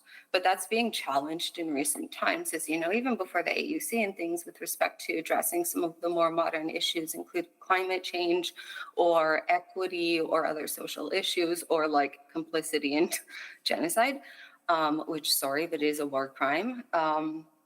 It also becomes part of it, because the whole thing is that it's a natural monopoly. So we have no other water company to shift to if we're not comfortable with what EPCOR is engaging in. And that is at the core, at its, and this is down to first principles. At its core principle, that is the regulatory compact, is that you can't force Edmonton citizens to be forced into something that they wouldn't otherwise be forced into if they had an alternative. That's the regulatory compact.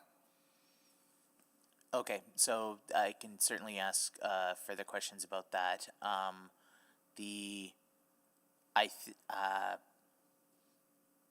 think at this time my questions are for legal and for the delegation. Thank you. Thank you. Any further questions for our guests this morning? Just going to wait a beat just in case we have any technological glitches.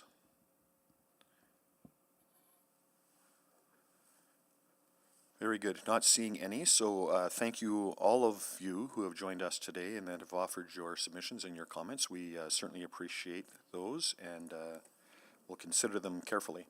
We'll now move to questions of the delegation. I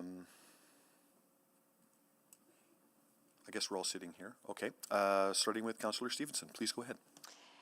Yes, thank you very much. I have a few rounds of questions just on the matters raised by our speakers, and then some other items in the report. So, again, we'll look for advice of navigating this, but, as a regulator, I think it is within our interest in terms of ratepayer impacts and costs. So I was wondering, what is the consequence of opt-outs in terms of project viability? Is there a point at which it isn't viable anymore if a critical mass of people have opted out of the meters? Thank you, Councillor. I might start with some overall numbers and context that would help put that in perspective. We're just past, as you heard in Sakib's presentation, past the halfway point with 190,000 devices installed, aiming for about 320,000. To date, we've had 359 customers opt out.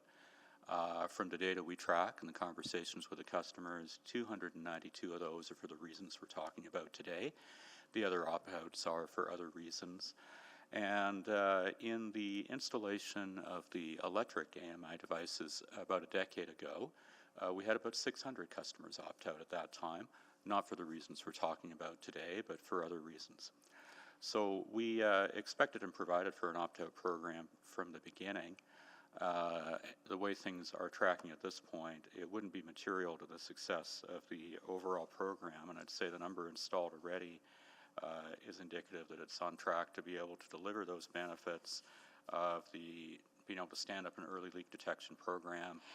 Sorry, I'm just mindful of my time. Thank you. Oh, absolutely. But sorry, have you tracked where that risk is, though, in terms of project viability, if there's a certain proportion of people opting out? We don't have an exact number for what would affect viability. What it really would impact is the number of water meter readers who we would need to hire. And of course, the customers who are opting out won't have the benefit of the technology. They'll still be receiving bills and information on manual reads, and they won't have the early leak detection. Yeah, so and it really will come down to what that cost is. Thanks. Yeah, and what's the order of magnitude in terms of the number of meter readers that EPCOR currently hires, and what is the annual cost, and how does that decrease as these meters are brought in?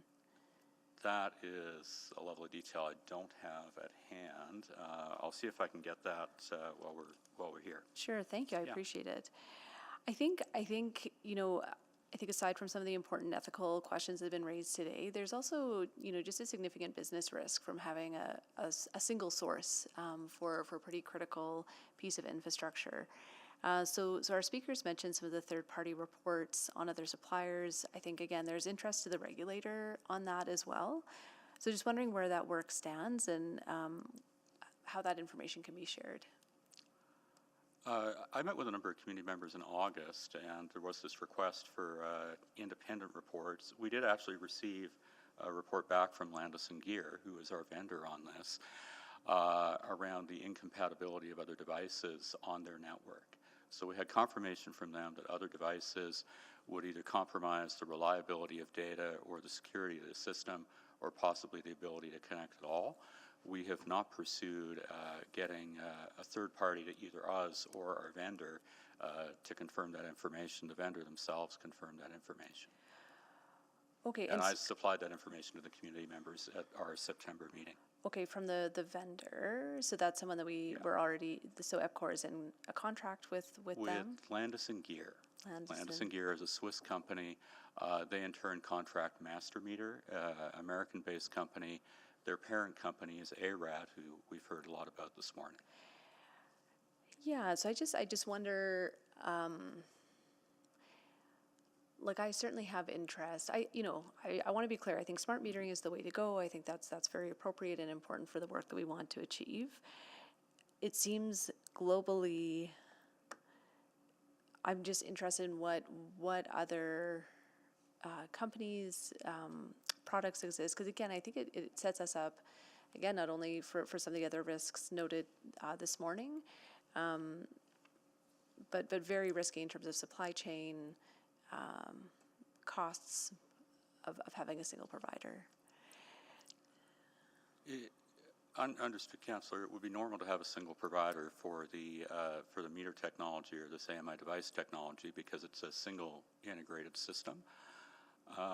And the devices are part of a complex global supply chain. They include parts made in Israel, the U.S., Taiwan, China, Germany, Mexico. They're assembled in multiple countries. I think they're emblematic of interconnected global supply chains, which come with their risks. Mm-hmm. Okay, I'm out of time. Thank you. Thank you, Councillor Salvador. Yeah, thank you. I'll have a few questions as well, but maybe I'll just pick up on that line of questioning. I guess, understanding that there have been questions raised around what other options do exist. I guess, is there an ability to provide that type of information? Absolutely, and I provided some of that information to some of the community members we met with in September. We did do an initial P50 estimate of what it would cost to move to an entirely different system that did not have Israeli source components as an exercise to illustrate what the impact would be. And the estimated impact would be $220 million to the ratepayers to install an entirely different system. And that number may seem unfathomably large, but it's because we're talking about having to build an entirely separate utility communication network with which an alternative device would communicate. We piggybacked on the communication network installed by the electric utility a decade ago, which involves technology proprietary to Landis & Gear. So we would need to find a supplier, build out a separate communication network for its devices, and the cost of building out the network, procuring new devices, and abandoning the current devices and the contracts related to that, our estimate of that cost is $220 million. Okay. I'm also wondering how the opt-out option is being communicated to Edmontonians. Yeah. Some of the speakers mentioned that. It is correct that the first letter you get about the installation does not mention proactively the opt-out. But it does provide a number for you to call and contact information if you have questions, concerns. People who do receive some very clear messaging. They should receive consistent messaging. I'll take back the comments of some speakers today about the opt-out because, as I said, there's been an opt-out program with the electric meters since 2014. There was always an opt-out program associated with this as well, expecting some customers, originally on technology grounds, would not want the devices in their homes. Okay, so just understanding that there's always been the intention for an opt-out, wondering what opportunities exist to proactively communicate that with Edmontonians when that letter is being sent out? We can take that away and look at that. We obviously don't want to compromise the success of the overall program, but customers should have clear information. I think there is clear information on our website, but we can take that comment away. Okay, thank you for that. And then I'm also, hang on here. Yeah, looking for some more information, what you can share around the $25 opt-out fee and just the justification for that fee. Yeah, and both opt-out programs in electricity and water have opt-out fees. They are essentially the fee to cover the cost of needing to retain some meter reader workforce, and then for them to visit your home on a monthly basis, collect the information, and manually bring it into the system. The AMI device eliminates the need for that work, and it automates the process. So we will, however large or small the number of opt-outs is, and however many meter readers we need to cover that, the actual fee will be adjusted annually based on the actual cost of needing to retain some workforce and process. So that is our current estimate of what we think that number is. That number could rise or fall over time based on the actual cost. Okay, I might come back to that, but I want to fit another question in here about, I guess, the frequency of reviews for EPCOR's policies around procurement, if that's something that I can ask here, and what currently exists for, I guess, human rights impact assessments as part of that process, and what will be changed going forward, and I guess how often those are adjusted and adapted. Yeah, we might need more than the remaining time, and we might need to come back to that, Councillor. Sure, I'll come back. Thanks. Thanks. Thank you. Councillor Jens. Councillor Salvador's question. Absolutely. Thank you, Councillor Jens. I'd say right now I'd point to four significant things going on in our procurement policy that relate to the issue we're talking about today. First, there is compliance with trade agreements, which require of us open procurement for contracts over certain values. This is obviously well over that value. They're the same requirements that apply to the City of Edmonton and its open competitive procurement as well. The second are national rules, particularly around national sanctions list and other restrictions of doing business in certain countries and doing business with certain countries. And there are no restrictions on anything we've been talking about today. The third. Could you clarify? You mean between Israel and Canada, or correct? Okay. Yes, there's nothing that would apply. The third are other elements of legal compliance. You heard about what's commonly called the modern slavery requirements of reporting, and in fact, our reporting is on our website, and that forms part of the due diligence as well. And then more generally, recalling that procurement is also trying to balance multiple factors around safety and quality, but is seeking for the ratepayer to have a prudent use of resources. And that's a very important part of the outcome. So all suppliers are weighed on a balanced scorecard. Certainly the cost of the supplier is a significant part of the scorecard. It's not the only element. So if the United Nations are making investigations, if the International Court of Justice is making rulings, does that have an impact on the considerations? We have not seen anything in those rulings that would prohibit doing business with a company based in Israel or with this company. And again, the State of Israel or this company are not on any national sanctions list. We would primarily look to the federal government to set out those requirements of us and of anyone doing business. And I'm not aware of the province or the city having any limitations on doing business in Israel either. So you take your policy cues from the federal government? On matters like this, yes. We are, like many of us, not in a great position to develop, some independent review, and are, of course, completely committed to legal compliance. Yeah. So, notwithstanding this one actor, but even talk about an American tariffs or trade war or anything else. How are we mitigating supply risk?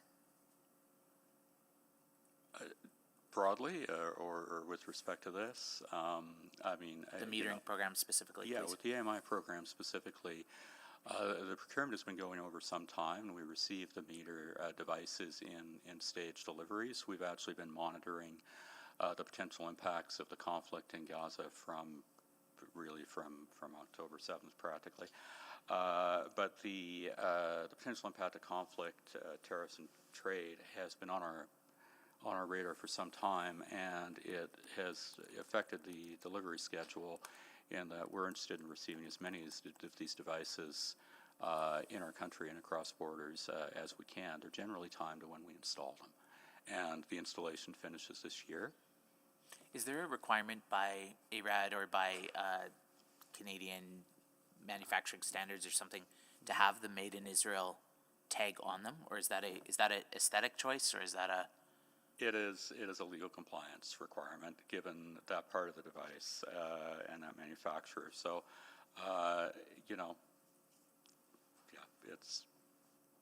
it's a requirement in how products are labeled as they cross borders. So that it's not that, because I heard you saying it's. I can't cover it up, and there's multi-components. There's multi-countries that are making this device, but that. Okay. That faceplate, and regardless if the multi-components come from multi-countries, absolutely the parent company of the supplier is Israeli headquartered. So that's ARAD. That's ARAD. Who is a subsidiary of Landis+Gyr in Switzerland? No, Landis+Gyr is its own company. ARAD is a supplier to them. Landis+Gyr is actually who we do business with directly. Okay, I'm out of time.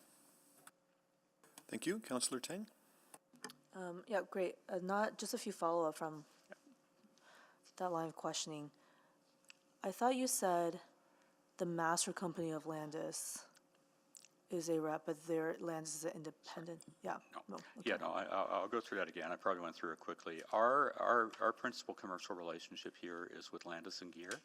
They're a publicly traded company headquartered in Switzerland. They in turn deal with Master Meter, a U.S.-based company. Its head office is in Texas. It is a subsidiary, Master Meter is, of ARAD Group. And ARAD/Master Meter supply these devices in 60 countries around the world, including many Arab League countries, to thousands of utilities and municipalities. And after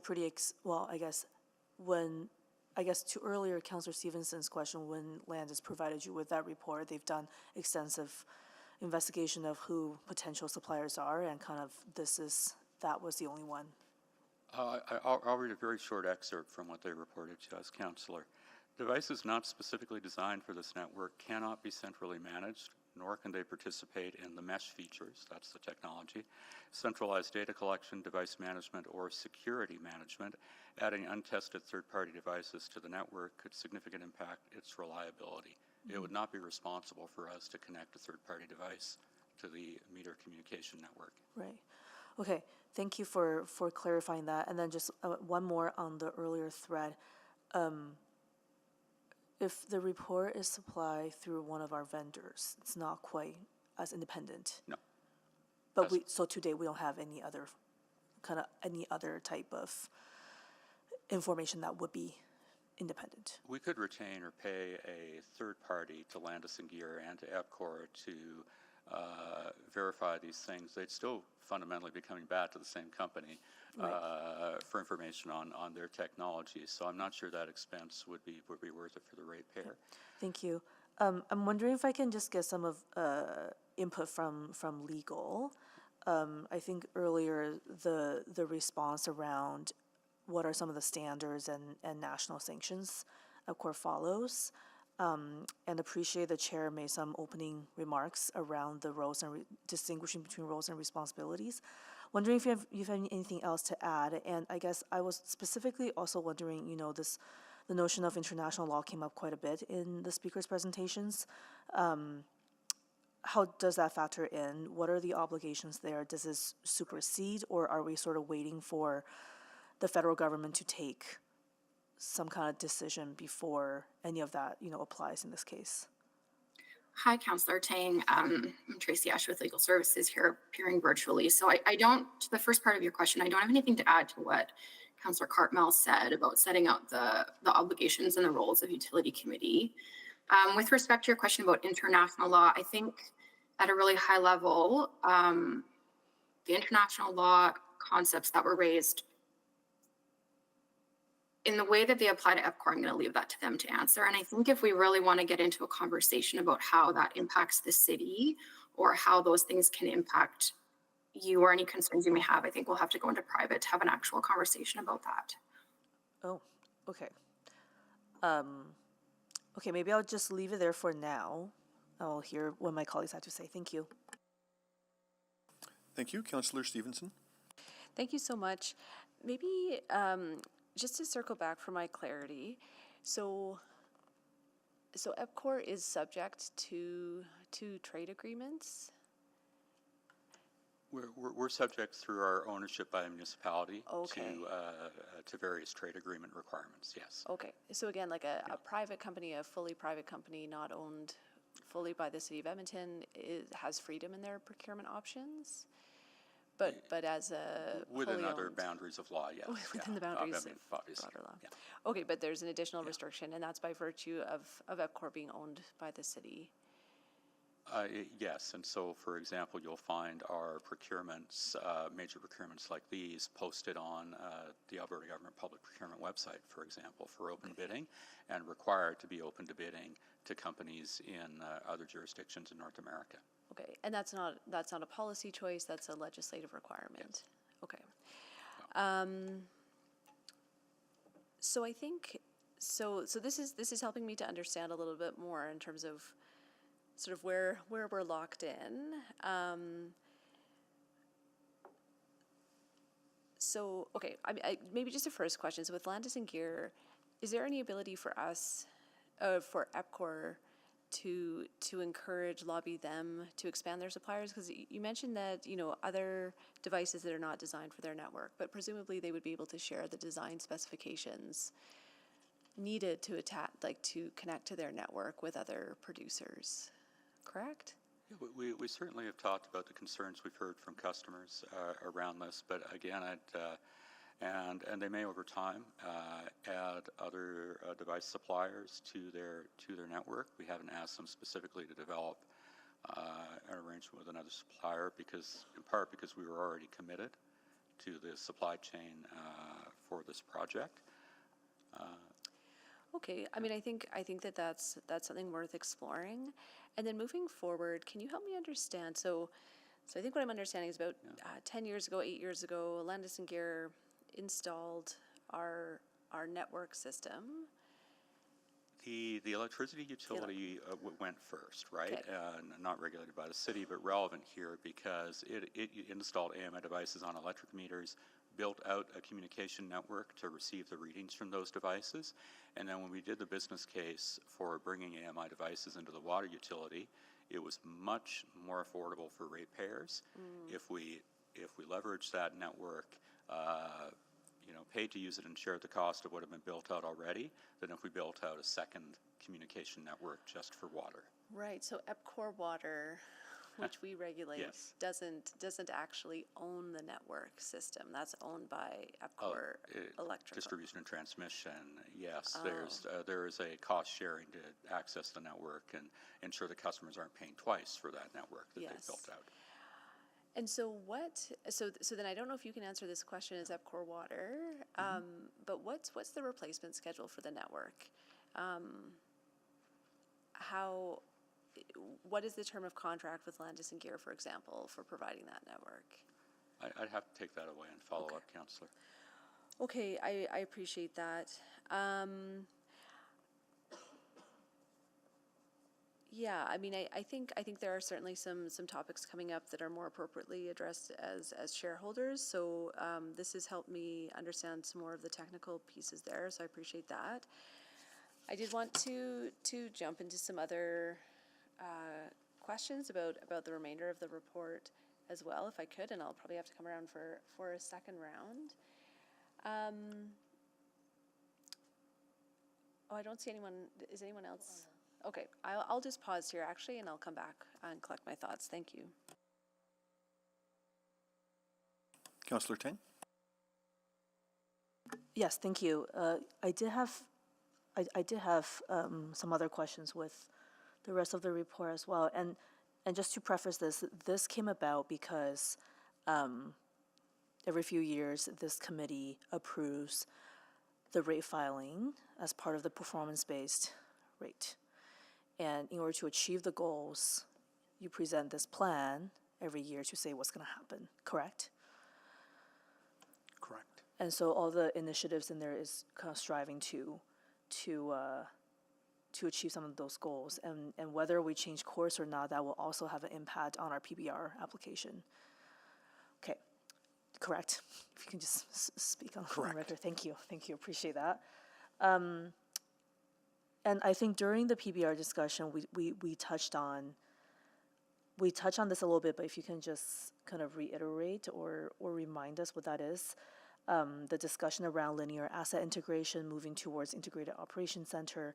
The goal there is that for efficiency, cost saving does it save on administrative costs for ratepayers? So the focus is definitely on efficiency and cost savings. And so part of bringing these groups together is ensuring that there's standardization in work practices, which promotes safe work practices. It allows us to better plan work and also execute work on a more timelier basis. So there's a customer services aspect of it as well. And then related to the IOC, the Integrated Operations Center, really that's all about centralizing information that we can collect about our system and making informed decision about planning as well as executing work in a more timelier manner. So, a good example of this is in a storm event, our IOC will be able to prioritize response times, prioritize where crews address issues, and this all ties in with the theme of our, the benefits that we'll realize through the AMI system. As we have more information about how our system operates day to day, we can respond more effectively and more efficiently.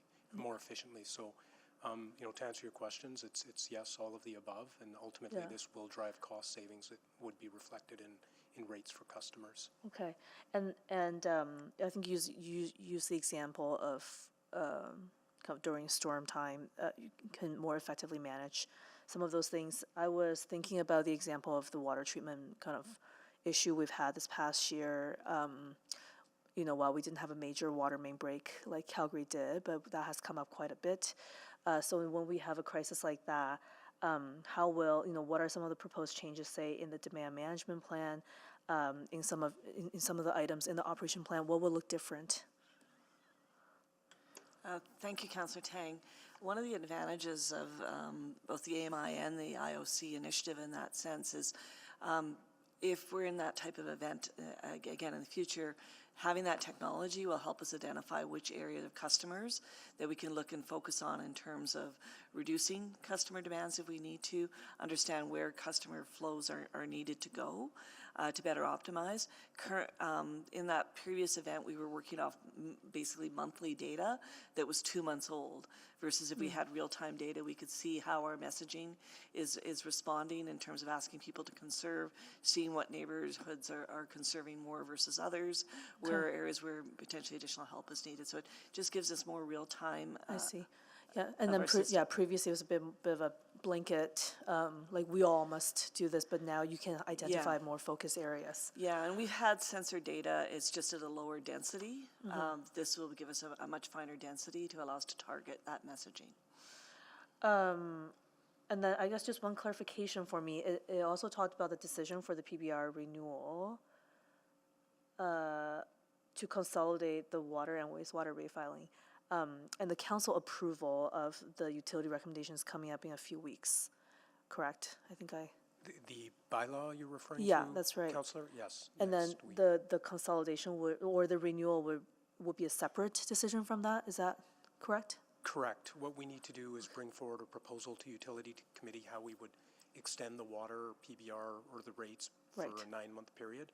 And then what that'll allow us to do is bring forward a consolidated PBR effective January 1, 20. And that will come after the bylaw? Oh, correct. Okay. Yes. Okay, I think that's it. I'll leave it here. Thank you. Great, thank you. Councillor Jans. Thank you.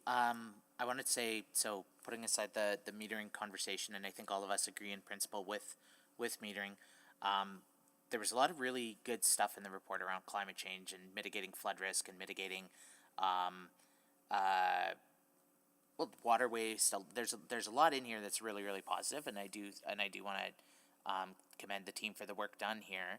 I guess where I see that meme, I don't know if you've seen it, it says, "You may not believe in climate change, but your home insurance company does." And I guess what I'm wondering about is what is the connection with home insurance, with actuaries, with everything else? Like a lot of Edmontonians could read this and say, "Good, I'm going to have a dry basement. That's probably worth $20,000 to my family," right? So how does this? Do you have an actuary? Do you have connections with the home insurance industry? There's a superintendent of insurance in Alberta.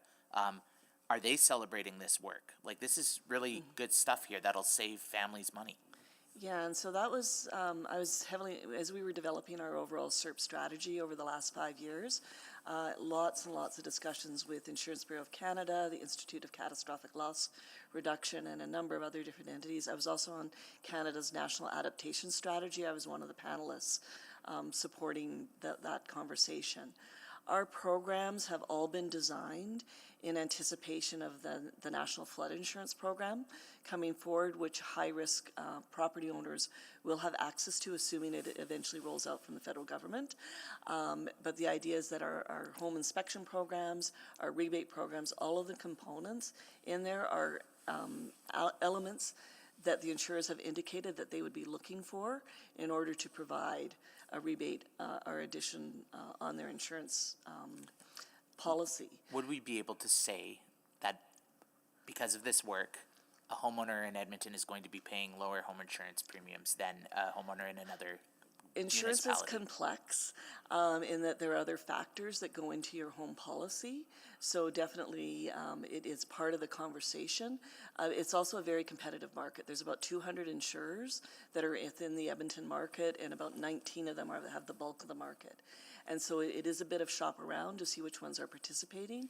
Certainly there are opportunities for the information we're providing to help reduce insurance, but I can't say it's a blanket. No, for sure. And anecdata would obviously be different. But would you agree that this work is mitigating risk and improving affordability for Edmontonians? Absolutely. And from two factors. One is it is mitigating risk by helping to flood-proof properties reduce system peaks. But it's also from an affordability perspective. Our pivot to focus on slowing the water and holding it back took about $3 billion out of the previous capital plan for SERP, which was to build massive storm tunnels, which would have been harder on the environment because we've been moving stormwater to the river faster. So us doing this as the Stormwater Integrated Resource Plan strategy with focus on homeowner interventions is good for the environment and good for the pocketbook. Mm-hmm. And will there be, through those other bodies you mentioned, will they be coming out and celebrating, here's the work done to mitigate, et cetera? Absolutely, and so we are already in conversations with the Institute of Catastrophic Loss Reduction to see how they can pair up our RainWise program with other granting programs that are available to potentially give a double dip to a homeowner to do implications.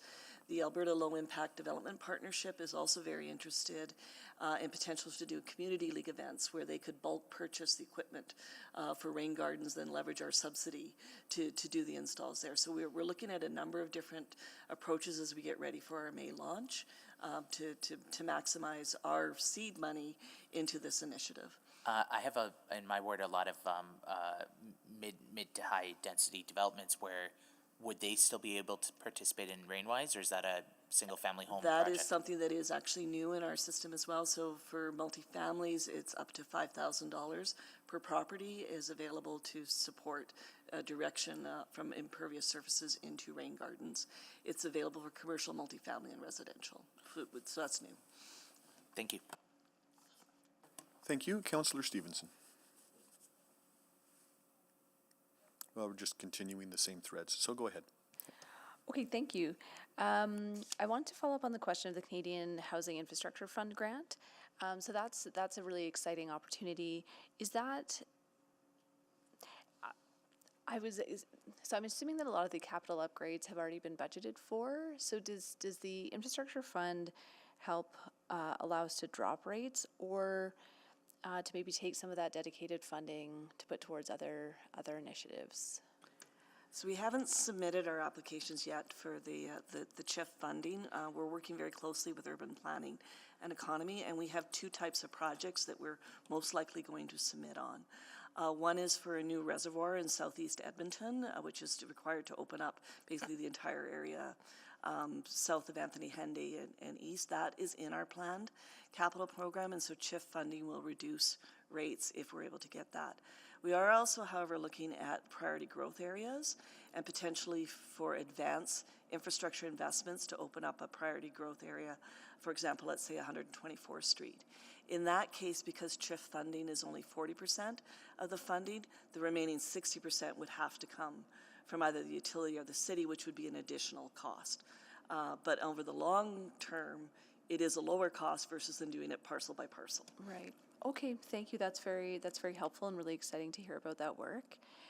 I was hoping for just a bit more information about your involvement with substantial completion. I think that's a really important conversation, and I'm just wondering if EPCOR is able to provide analysis sort of on infrastructure optimization in all neighborhoods, sort of the costs, how we grow our city as efficiently as possible from the ratepayer's perspective.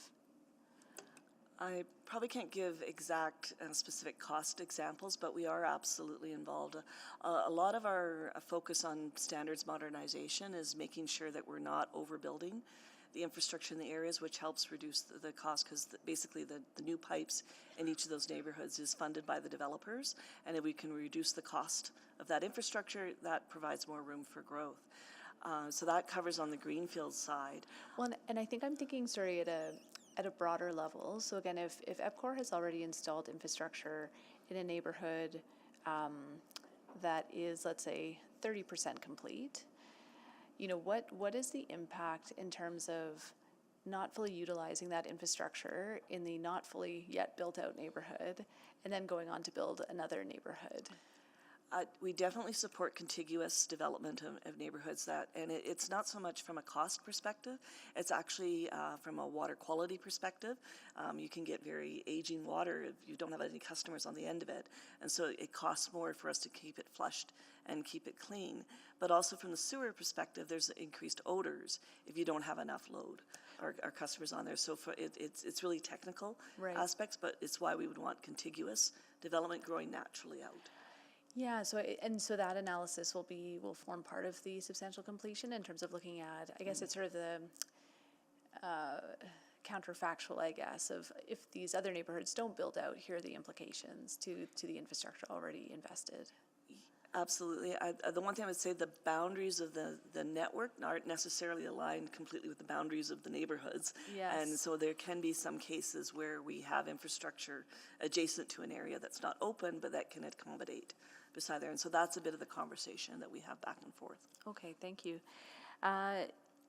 There's discussion of launching the storm rate, and you mentioned in your presentation as well, the stormwater rebate program to support installation of LED and downspout disconnections. So I did check, and it seems that some of our, not in the standard zones from what I can see, but some of the special area zones in our zoning bylaws still require all roof leaders to be connected to individual storm sewer service for each lot. So I'm just wondering why we still have those requirements in the zoning bylaw if we're looking to move away from that. And that's part of our conversations with the city looking at the standards. When we talk about a downspout disconnect, it's a downspout disconnect into a rain garden or another type of box planter. That box planter itself may be connected still to the storm system, but the idea is to dampen that peak flow, so we slow it down, create capacity in the pipes that way. We still want to make sure we're not directing water into a location that will cause issues with ice and that type of stuff. So we still comply with the bylaw, but it's an opportunity to slow that peak. Great, well, and I think aligning those so that they're not, so that what you wish to do in terms of decreasing the stormwater flow can be incorporated and not hindered by zoning bylaw regulations. Great. A couple more questions, but I'll come around. Thank you. Thank you. Councillor Rutherford. Yeah, thank you. Just sorry, looking at the presentation, one thing that I didn't see that I just want to follow up for 2025 is when we discussed the last rate filing, it was identified that right now there's vacant properties that are not paying any rates for stormwater runoff. And there was a plan to get those in, and I don't see that plan in this report. Can EPCOR elaborate? Councillor Rutherford, so that's definitely a priority for EPCOR Water Services in 2025, and we plan to undertake the investigation, identification of those sites commencing April 1, 2025. And so what we've done in terms of pulling this presentation or this report together is we've identified like a number of the priorities, but not all of, every priority is listed on here. But as we communicated as part of our PBR application, our intention is to bring those customers that are receiving service and are not being billed into service. Sure, I'm just trying to get a sense of the timeline. So for example, you said April 1st is when you're going to start to identify the properties, correct? As we become aware of properties, we put them into billing. So going back to our previous discussions, our first step is to bring the city properties that are unbilled into billing, and then our focus will be identifying the other properties across the city that are not in billing. And so it will take some time to identify all of those properties and bring them into billing, but the plan is to do that over the course of the PBR term. Okay, that was going to be my next. So is it a 1 year? So it's over the course of the term of the PBR. So by the end of the PBR term, we are anticipating having at least a majority of those identified and rate paying. That's correct, and it's one of those issues where we don't know the extent of the properties that are unbilled. Otherwise, we would have them in billing. So it's going to take some time to use various tools to identify them, communicate with the customers, and bring them into billing. Okay, thank you for that. And then, is there any reason why costs would be going up for residents or businesses with the installation of the new meters? Because my office has received a few inquiries, both from residents and businesses in the ward, that are saying that their water fees are almost double now since the meter was installed.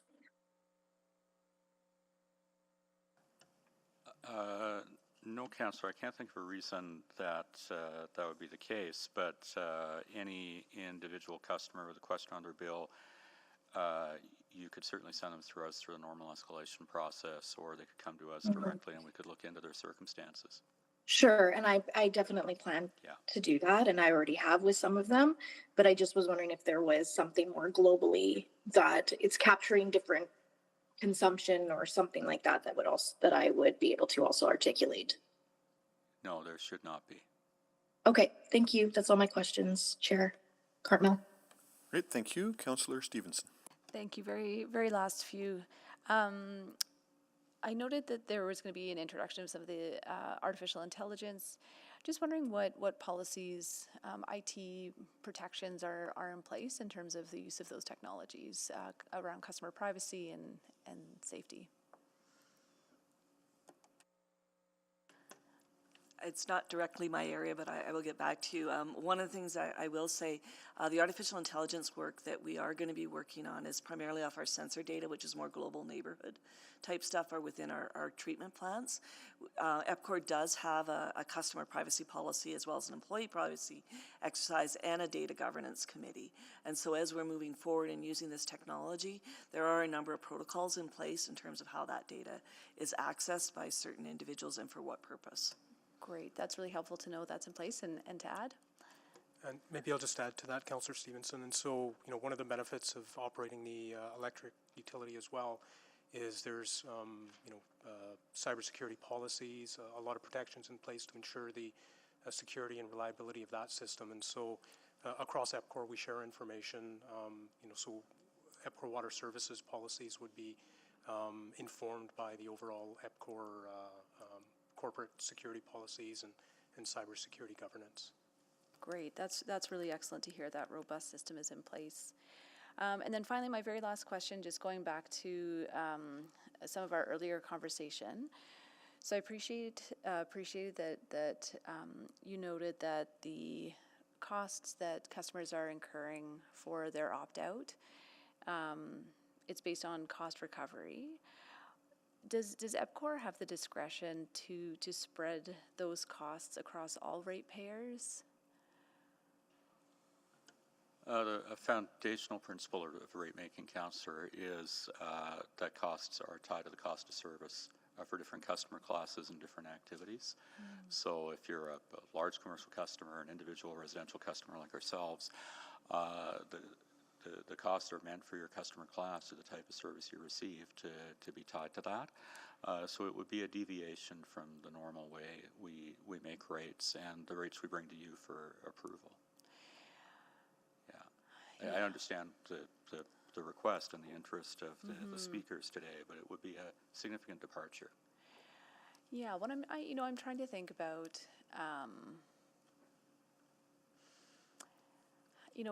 other programs where individual ratepayers receive benefit. Yeah. I'm trying to think of examples, but they do generally relate to customers that are taking actions that reduce costs on the system, which is why they're eligible for those rebates? It's why they're eligible, and because they're taking those actions with some help or subsidy is lower cost to ratepayers overall than if we solved those problems just with investments in centralized infrastructure. So there's even though they're receiving a payment, there's a financial benefit to all the other ratepayers because the overall cost of addressing things like flood risk are lower. Yeah, and again, so to deviate from the principles, that would require discussions and changes in our rate filing process. That's not. It's the sort of topic that would be appropriate within a rate filing discussion and process about, in theory, almost anything, right? But I think that would be the time and place. Okay, thank you. I appreciate that clarity. No further questions. Thank you. I would just offer that philosophy runs through. We've talked about this for waste management too, right? We've talked about it in the incentive plans for development where the advice has been very consistent, grants, not separate classes, right? So, Councillor Salvador. Yeah, just a brief question. Looking at the projects in the linear system, I know that 5 out of the 6 dry ponds that are underway are in the areas that I represent. And just at a really high level, wondering if you can comment on how those are progressing. And in particular, curious about Forest Heights and Cloverdale. I know those are in earlier stages. Yeah, we can provide you certainly with more details directly on those, but our goal is to basically have 6 ponds sort of in flight at any one time. And so we'll have 2 in construction, 2 in detailed design, and 2 in conceptual design is sort of how we've laddered them into our capital program. And so the 2 that you mentioned that are the ones that nothing's really moving yet, they're just starting the concept design piece of it. It's been, construction is certainly underway in the Kenilworth area, and we've been very lucky with that one, and in particular that as we've been excavating out for that pond, we've been able to relocate that material to be the flood barriers at E.L. Smith. So there's been some really good operational and capital efficiencies achieved by doing both programs at the same time. Excellent. And then just curious about Otwell in particular, just knowing that obviously there's a large-scale renewal happening there, and maybe some of the interconnected work happening with not just dry ponds, but the low-impact development that's being integrated into the community. I know, of course, that project is being done in phases because it's a large neighborhood. Are you able to say, what we're seeing in some of the phases that are starting to be completed? Yeah, so Otwell is a really good example where the neighborhood renewal work was already started and underway, and so we, in terms of that pond, we pivoted to do the piping components of that dry pond in conjunction with the neighborhood renewal work, and then the actual pond excavation piece will occur a little further. It's very close to getting underway, but in that one in particular, we pivoted and did the pipe work so we could, again, leverage coordination with building great neighborhoods. Great, and would love to connect offline to get some further details. Thanks. Okay. Thank you. Any further questions from anyone at all? All right, not seeing any, I will move the recommendation in the report, which is simply that this report be received for information. Report EXT 02856, EPCOR Water Services Report. Motion on the floor. Anybody that wishes to speak?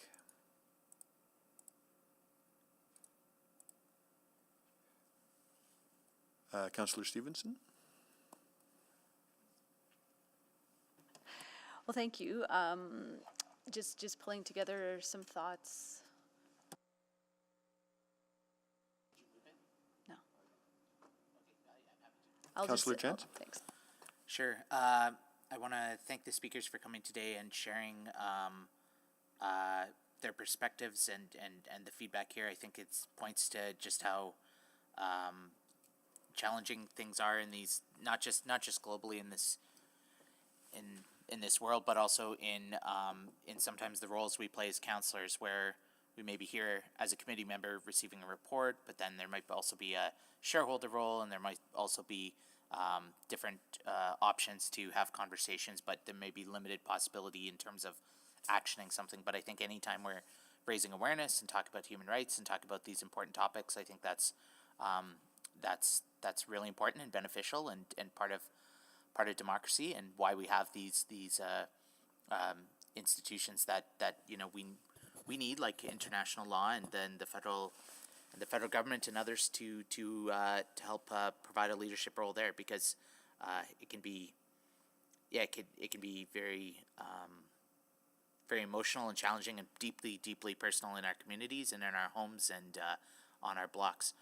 I want to talk about climate change for a second. That flooding and clean water and drinking water and making sure that as a city, as we're mitigating more and more extreme weather events, we're providing resiliency and safety to Edmontonians, and how that's very much front of mind. I think when we had the pipe issue in Calgary this summer, I don't know about you, but my inbox blew up with so many people writing saying, what are we doing here to make sure we mitigate that?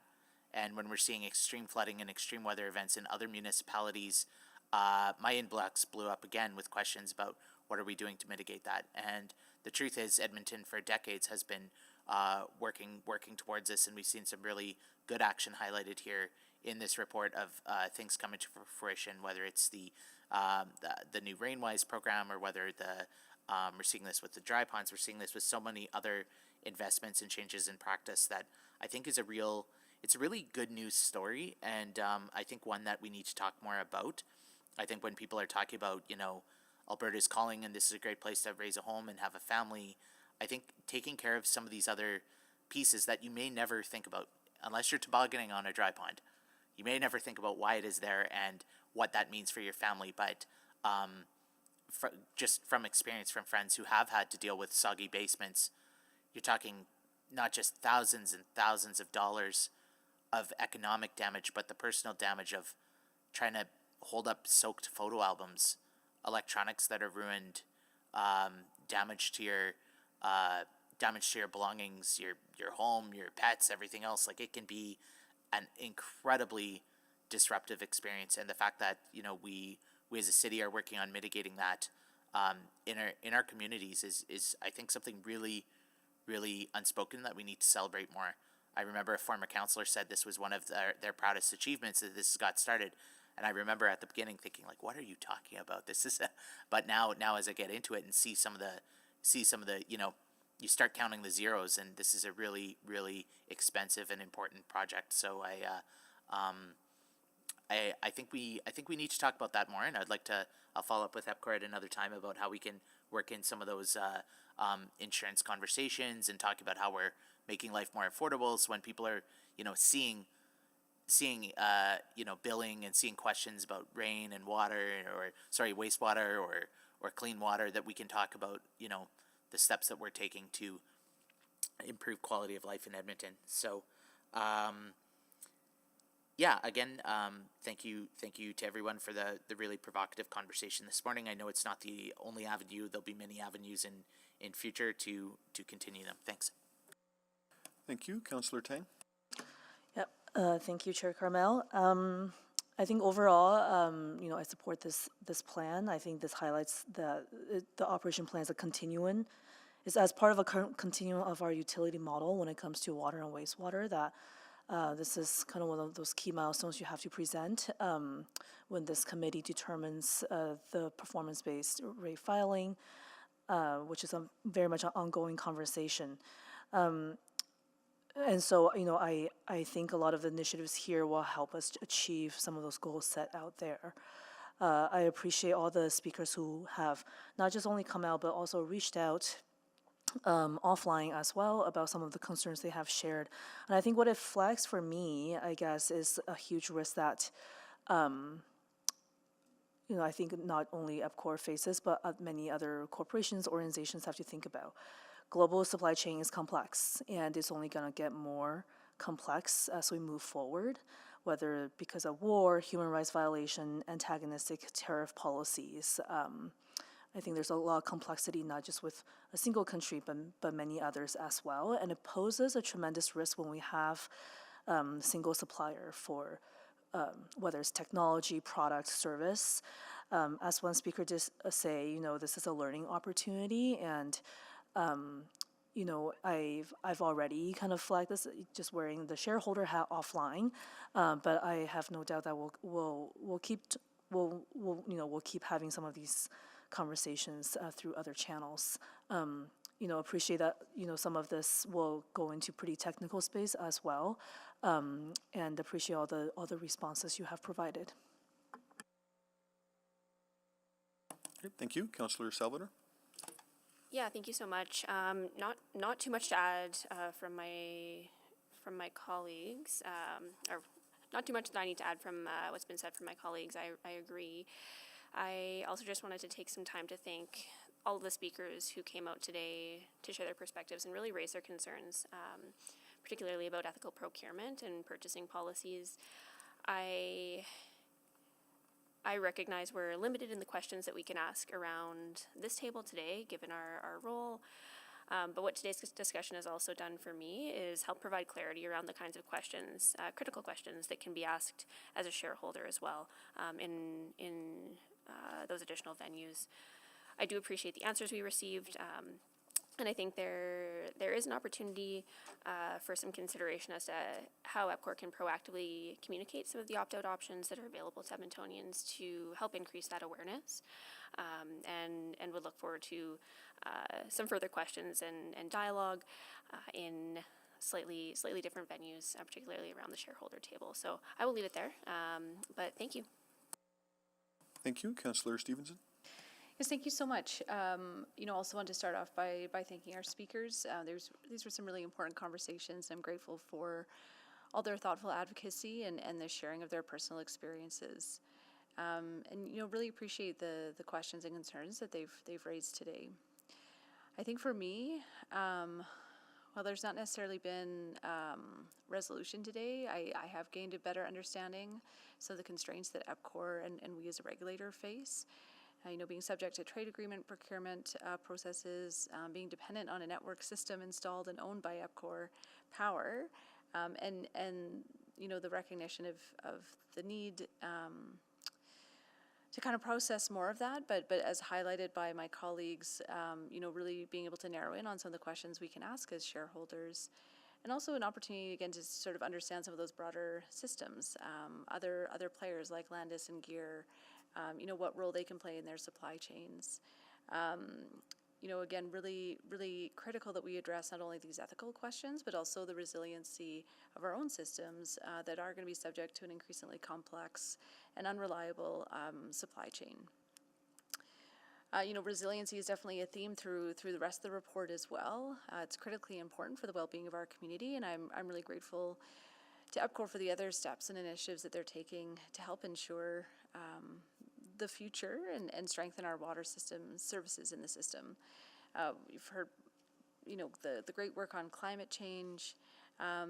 Really pleased to see in the report and the work plan the intent to assess rate filing opportunities with the affordability lens. I think affordability is going to be critical moving forward, so appreciate that focus.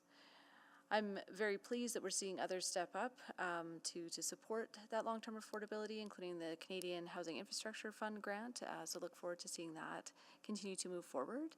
And of course, also the conversations around substantial completion. Getting those land use decisions right are not only critically important for the affordability, long-term affordability for ratepayers, but also taxpayers in Edmonton as well. So again, thank you to the team very much for their work and for answering the questions today, and look forward to further conversations in other rooms. Thank you.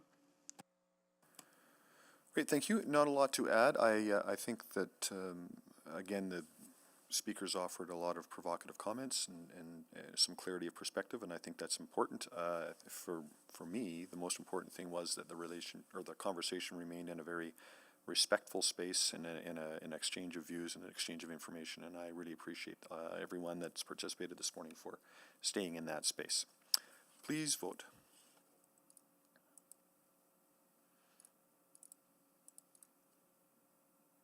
We have all the votes. Please display the vote.